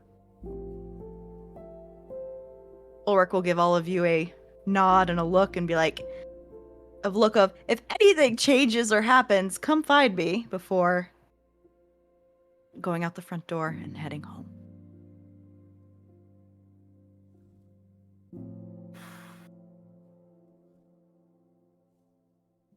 Well, that went a lot better than expected. Uncle Owen pipes up. Ulrich's has always been a level-headed fellow.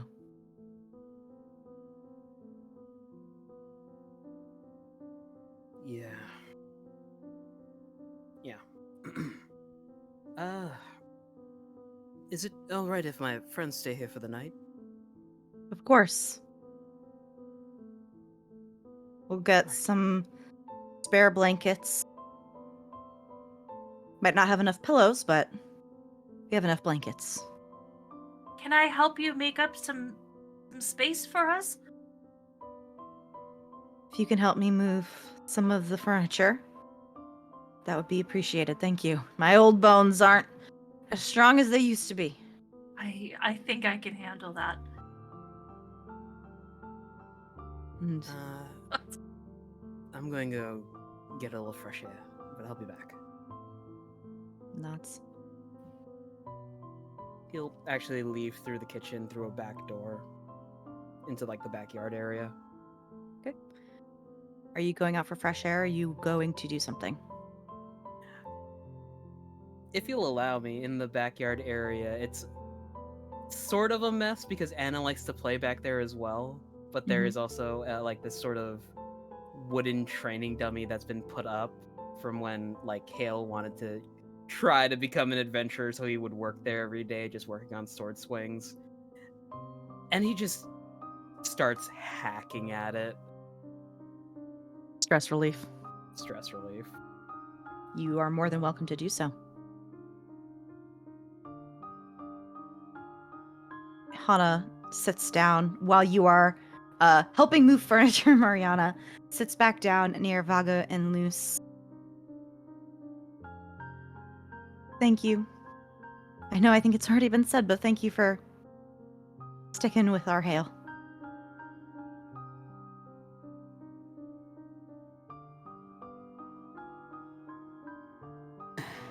I mean, if anything, we should be thanking you, because it seems you raised him to be a really good person.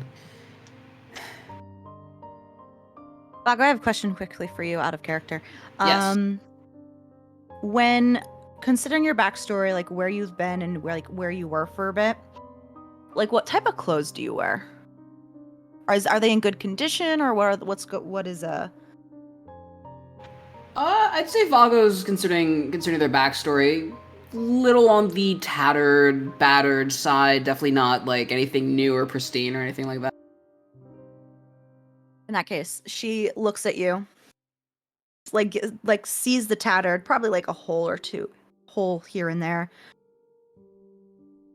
I have some spare clothes if you would like some to help with this, or at least let me mend some of those holes for you while you're here. Oh no, please, I couldn't. Hale isn't using them. He has plenty of spare clothes here. And you gotta stay warm. I'm not gonna take no for an answer. All right, if you insist. She nods, gets up, and like walks away to go rummaging through some old clothes.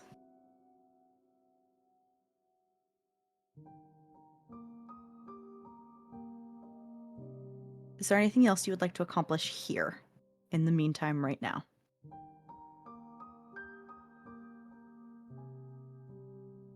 I think Mariana, when she's with Owen, getting things ready for bed, probably does so silently for a little while, but eventually will kind of muster up the courage and ask Owen, Anna, how long has she had? Sort of hold up her hand to show or to indicate the ink she saw on her fingers earlier. He looks at you, like, a little confused on why you're asking, but other than that, doesn't make a comment on the oddity of it. She had them since she was born, but the marks didn't really come into their swirly clearness until she was like 2. She was born Patterns. with them. Patterns, that's the word I was looking Yeah. for. So she was born with them. He nods. Why do you ask, dear? I just haven't met anybody else who was born with them, too. Yes, travelers are born. And if they are created or come about in any other way, I don't know about them.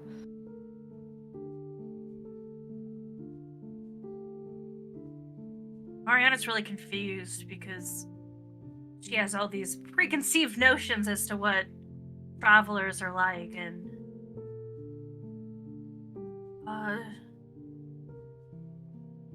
maybe I should talk to Emily tomorrow. She stays up pretty late.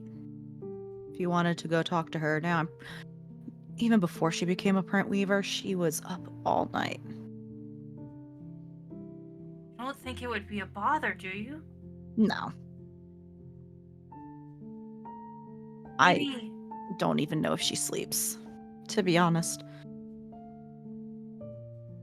maybe I'll do that then. Yeah, maybe I'll do that.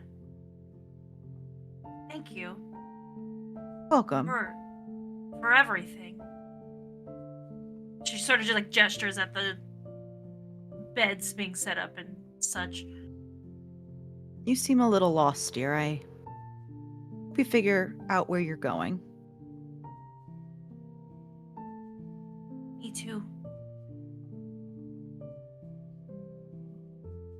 A couple minutes later, Hana comes back out with 2 clean sets of clothes for you, Vago. Vago smiles and graciously accepts them. Thank you. Truly, this means a lot, actually. Sometimes the only home you have on the road is it's on your back, so gotta make sure it's good and warm.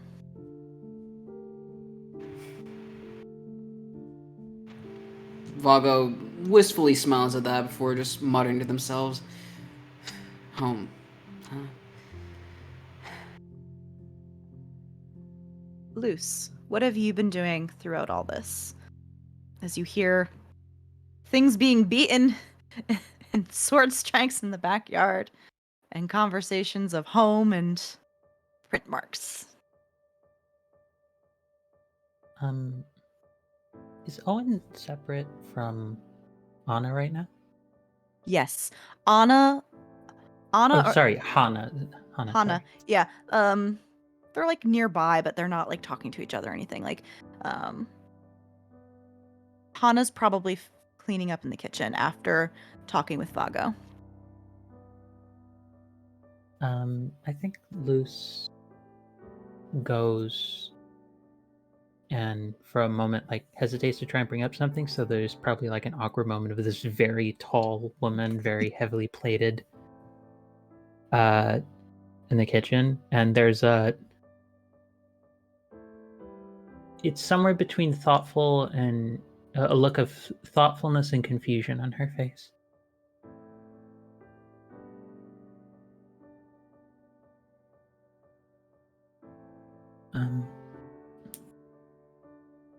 I'm sorry to disturb. Do you have a moment? You're going up to Hana, right? Mm-hmm. Yes.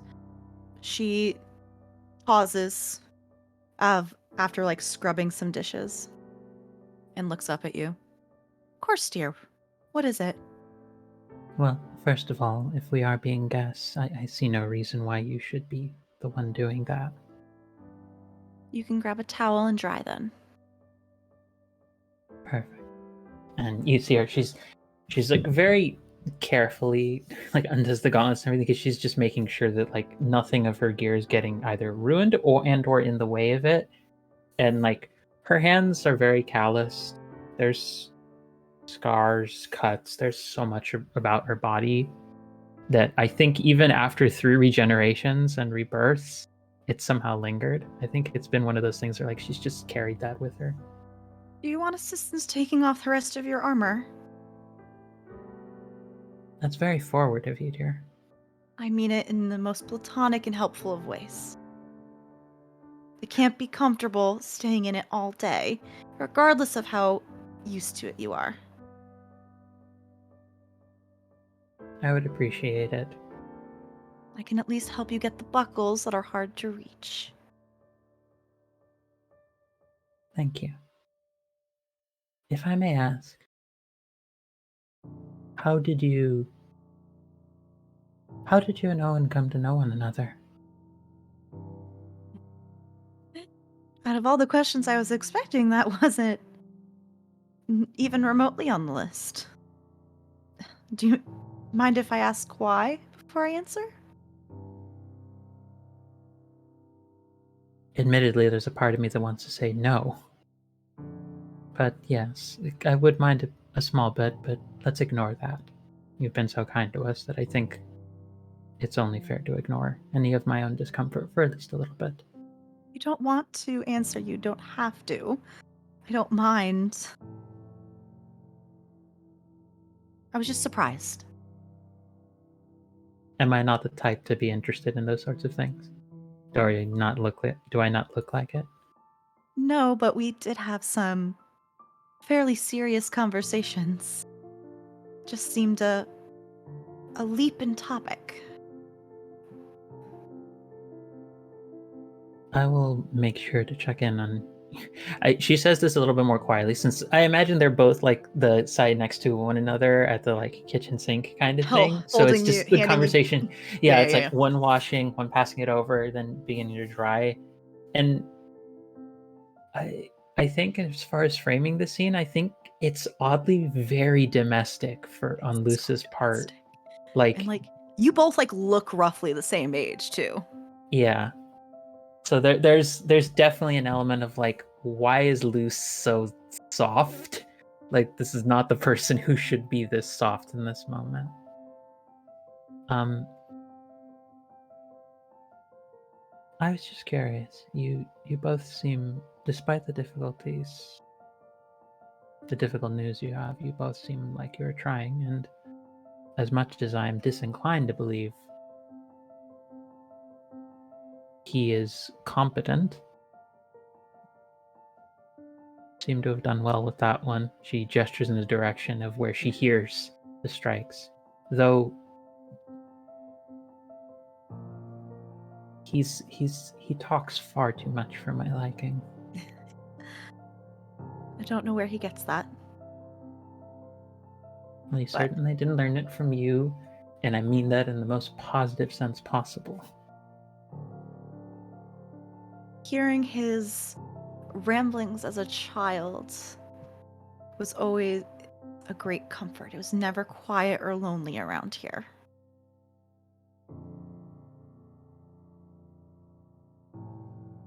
But to answer your question, Owen and I met when much younger. I actually was a merchant's daughter from the far south. They were making a trip far north, and my dad thought he could really do something up here. But the sales weren't as good as he thought they were. But, you know, as cliche as it is, sometimes just love at first sight does happen. So I stayed. This was years and years and years ago, way before Hale was born.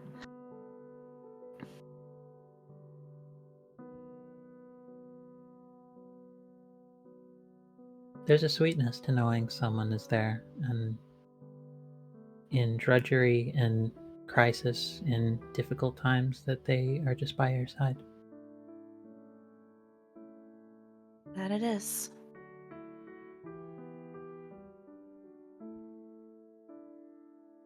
Do you have someone like that, dear?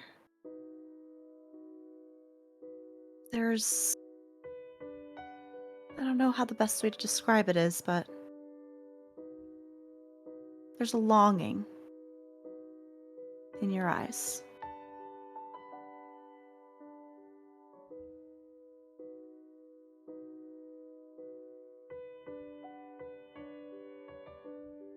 I'm sorry, I didn't mean to suddenly pry.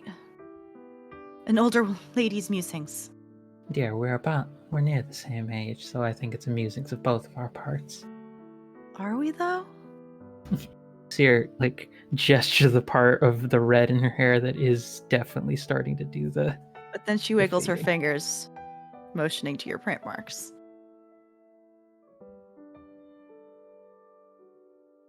I get the sense that you've lived much more than I have.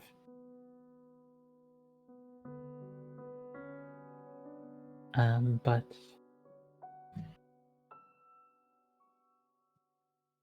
to answer your question, no, I don't think I have anyone like that. But as she says that, there's just like very soft stream of tears that are going down her face, and it's very clear. I don't think she knows. She stops cleaning her dishes, puts them down, and just takes your hands in hers, maybe like you're still holding like a plate in your hands. And she just like looks up at you. Find someone.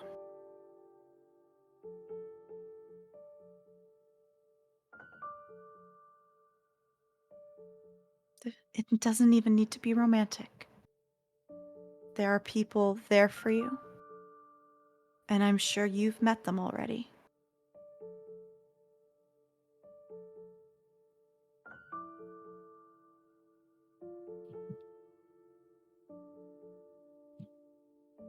It's not fair to the living to mourn the things that never really knew we lost.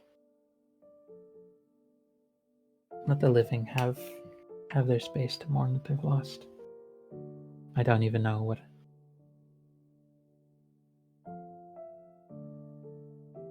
You missed a spot. Sorry. I did, didn't I?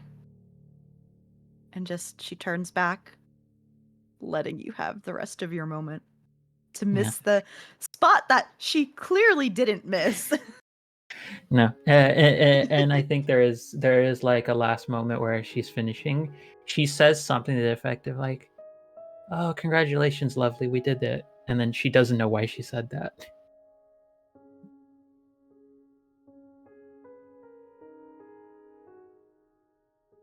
Hale, how Thank you long? for Sorry, go ahead. Sorry, go ahead, thank you Angela. for your time. That was the last comment. Thank you for sharing your time with me. Hale, how long until you come back in? I think at some point the din outside had died down during Luce and Hannah's conversation, and he is just splayed out on the ground, just looking up at the sky. But eventually will roll to his feet and dust himself off before going back inside. He goes to his room, roots around one of the like clothing trunks, and makes a face. Mom? Yes, dear. Do you know where my green tunic is? I lent it to your friend. You weren't using it, and their clothes were looking tattered. That's kind of you. Thank you for doing that. Without telling me.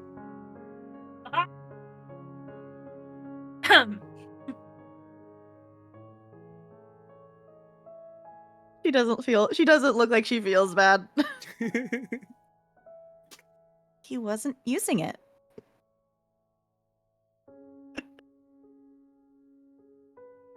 But yeah, Hale basically will clean himself up and regroup with the party.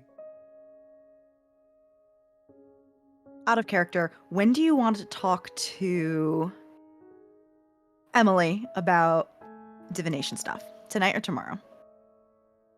It could be tomorrow. We're all a bit Emotionally drained. give us that big revelation when we're a bit more perky in the morning. However, she doesn't tell anybody, but Mariana doesn't want to wait to talk with Emily about travelers. Okay. But doesn't want to go with anybody else.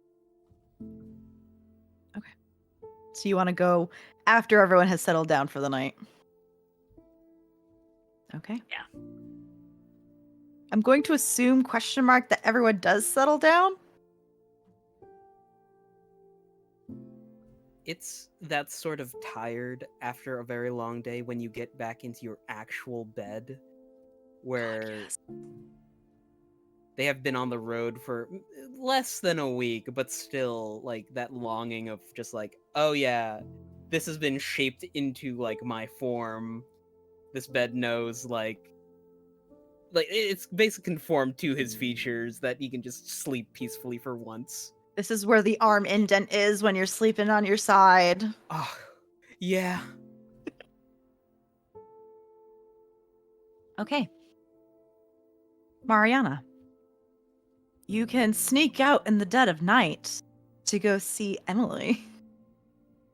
I feel like this is probably something Mariana has done lots of times before.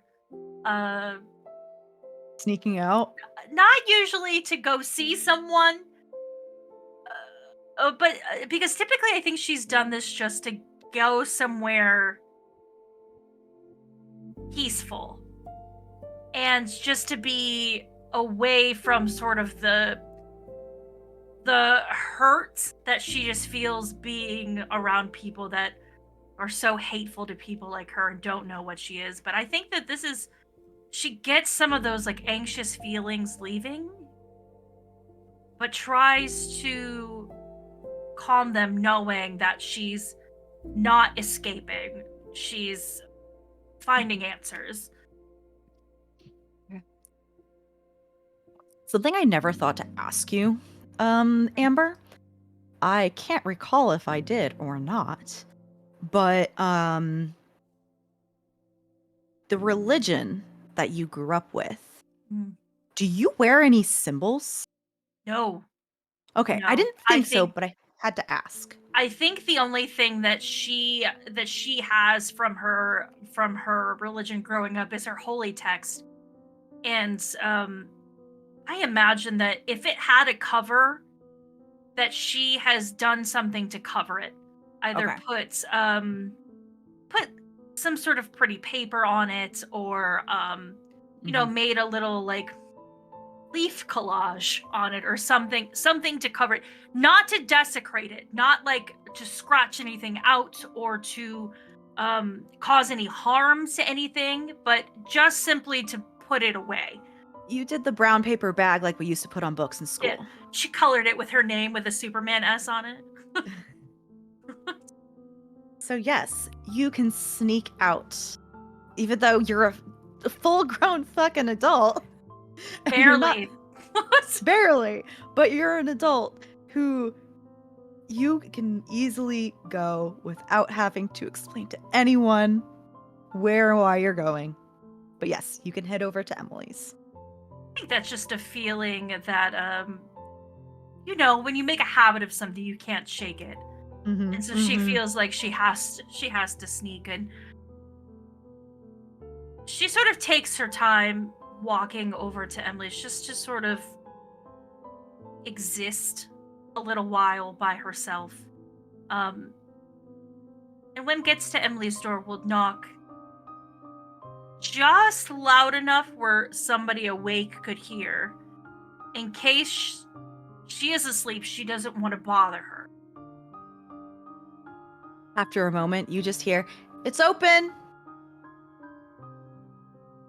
Mariana's a little surprised. Like, even though she's told that Emily stays awake at all hours of the night, I think it was when you call someone and you don't want them to answer, but they answer anyway. And you're like, sort fuck. Yeah, it's like, okay, well, I made the effort to do this. Now it's too late. So she'll quietly walk in and quietly close the door behind her. Hello, Emily. You Oh. said Welcome back. Said that if I had questions about travelers that I could talk? Yes, of course. I'm actually kind of glad you're here for that and not asking about the divination because I'm not ready yet. It's much harder no. than I thought it was going to be. Yeah, no, I met Anna. She's a dear, isn't she? Her smiles are contagious. She's actually a child, not a deer.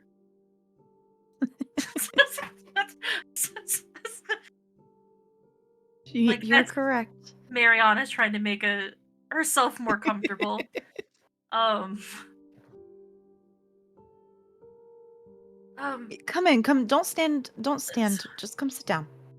imagine she has not moved from the doorway, and so sort of scuttles over. Have you and taken sits- off your armor yet?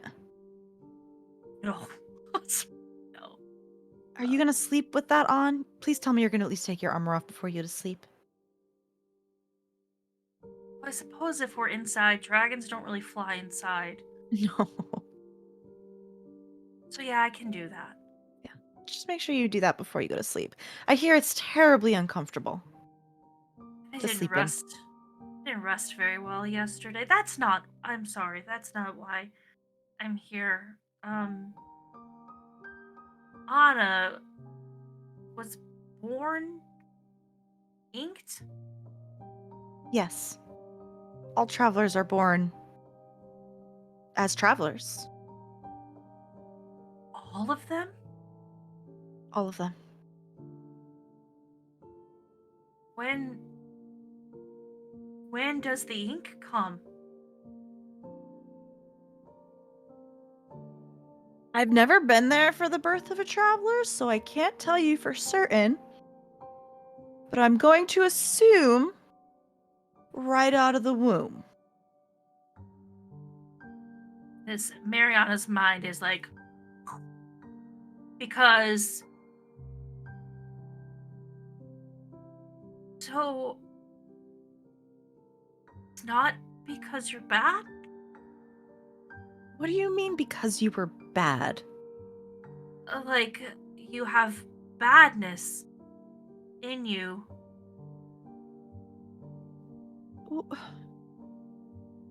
No, of course not. And she starts to get this what you haven't seen from how she has interacted with Hale or anything like that, a motherly tone. Who told you that? Travelers aren't. Well, there are travelers who are bad, but they're not bad because they're travelers. They're just people with a little extra oomph. She is just any other questions that she might have had are just gone. Because this is news to her. Who's lying to you? All my life, they told me. She'll come up to you, she'll move scooch a little closer and take your hands, if that's okay. Yeah, and she'll just sort of dead weight let them be. People are measured by the worth of their actions and their words and their deeds, and there's bad travelers and good travelers and those that are neither. All this time, she'll pull her hands away and put her hands to her face, and she's just crying and crying. She'll put an arm around you and pull you into a side hug if you do not mind. Yeah, and she'll comfort you. Yeah, Mariana will lay her head on Emily's shoulder and just allow this release of emotion to come out, because her whole life she's been bad, and that's all she knows that she has been. And things started to get muddy when she began to travel, and this is the first time, I think, in her whole life that someone told her otherwise directly without knowing what they were saying. Mariana, just by looking at you, I don't know you very well. I know we just... you are not bad or evil.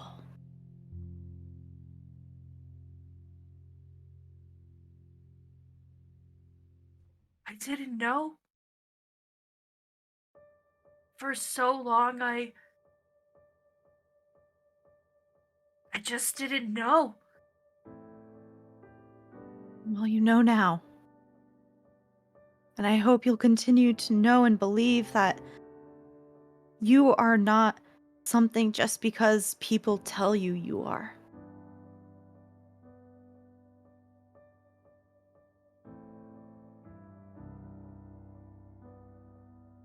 Who gets to decide all this?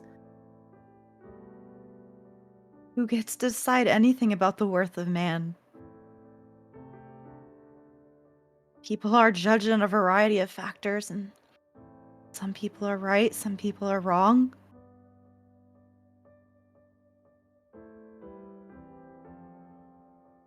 How do you know, though? Who's right and who's wrong? It is a mystery, isn't it? Sometimes you just have to go based off who you know and how they act and their deeds and their words. But I'm sure with what you've been told, it's going to be very confusing and hard. But find someone you know and you trust. And go from there.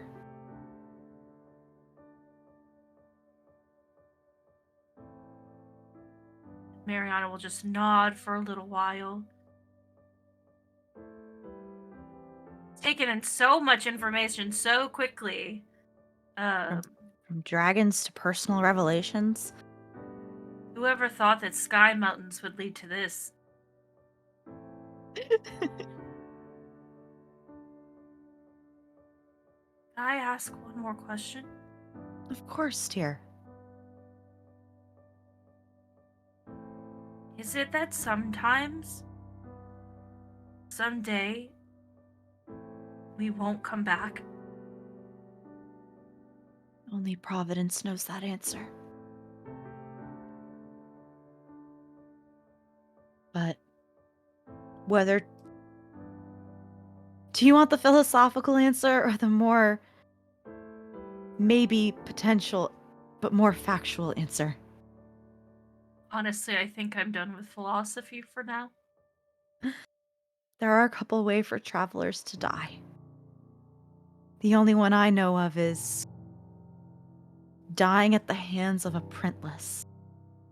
Do you know what a printless is?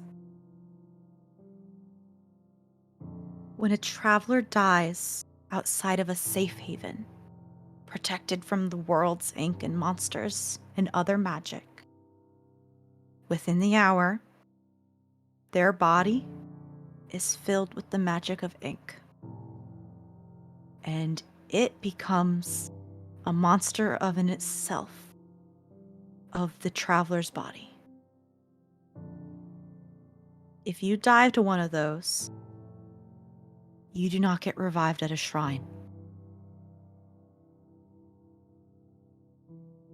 The only way to come back from that is if someone kills the printless. But the more travelers they consume, the stronger they get. But whether travelers die, as in they stop existing, and there's a final death, other than just being consumed by their former bodies, no one knows. And Providence has not answered when people have asked. Does that make you scared? Doesn't make me any more or less scared than before I was a print weaver.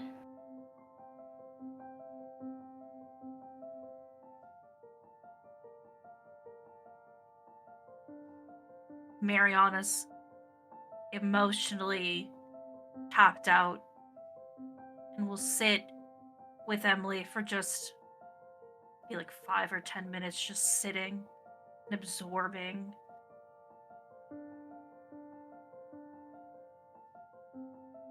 Emily, Yes? Thank you very much. You're welcome. I'm sorry you're only finding out about this now.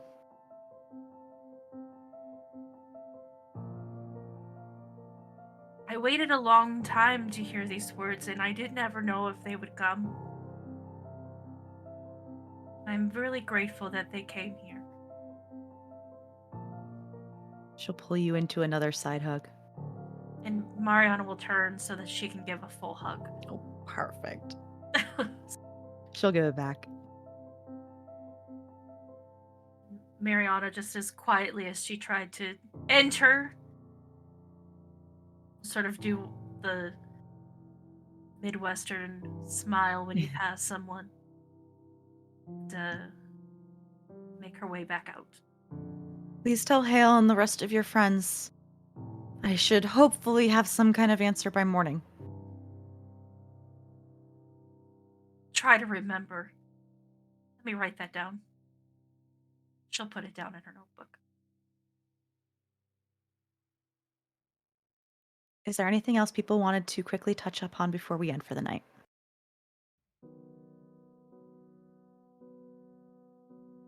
Okay. Hey, everybody. That was session 2 of Printweaver Pillars of Ink. We're going to quickly go around, say, hey, who we are, where you can find us, and maybe stick around for a raid. Who would like to go first? That was only session 2. It feels like a lifetime. Fucking right. Hey everybody, my name is RJ, and you can catch me at RJS282 on Twitter and Twitch, where I tweet about the nerdy things in my life and shitpost. You can catch me over in 3 places. The Indoor Adventures on Mondays, Hype Goblins on Thursdays and Sundays, 4 places. GGK Saturday mornings, and here in the evenings. If you won't like what you see and want to catch me whenever I go live, I normally retweet whenever I do so come check it out. Popcorn. I can go Or next. Angela. Hello there, everybody. My name is Angela Lemos Moreveja. I use she, her pronouns, and I've been playing Luz del Valle. You can find me on the internet most places as some variation of Phoenix 24 Femme. That's the one I use for Twitter, but Phoenix Femme is usually where I go by because that's me in a nutshell. And you can catch me very soon. Not this Wednesday, this upcoming Wednesday of May 10th, but starting May 17th, I'm going to be running an Afterlife Wandering Souls game, which is a system I've been wanting to run for ages. And small spoiler for it, it's a mostly Latina cast. So if you want to come help some support BIPOC folks doing some amazing things and telling very emotionally grim but complex stories, come check us out over at Girls Run These Worlds on Wednesdays.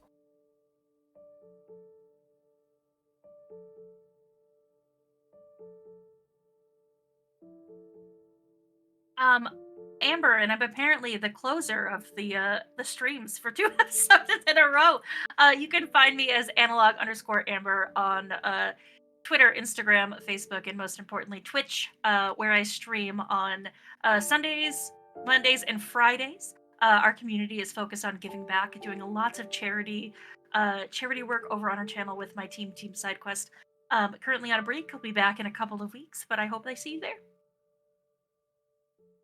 Abhishek. And finally, hi, my name is Abhishek. You can find me on Twitter at neon_Raiden. Basically tweet a lot about any tokusatsu, any nerdy type stuff, and I'm also a voice actor, so feel free to head on over there and give me a follow if you can. Really appreciate it. Thank you. But not least, hi, I'm Mary. You can find me on Twitter at Archmage of Dice. I am here every Sunday at 6 p.m. Eastern running this lovely game, and on Thursdays at 7 p.m. Eastern time, I run an Invisible Sun campaign called Fraying Threads. And before I forget, we will have no session next week. We will be taking 1 week off, and we'll be back on the 21st. So that's all I have. Everybody, please stick around for the raid. We will be raiding Master of Rem, and I hope everyone has a lovely start of their week. Bye.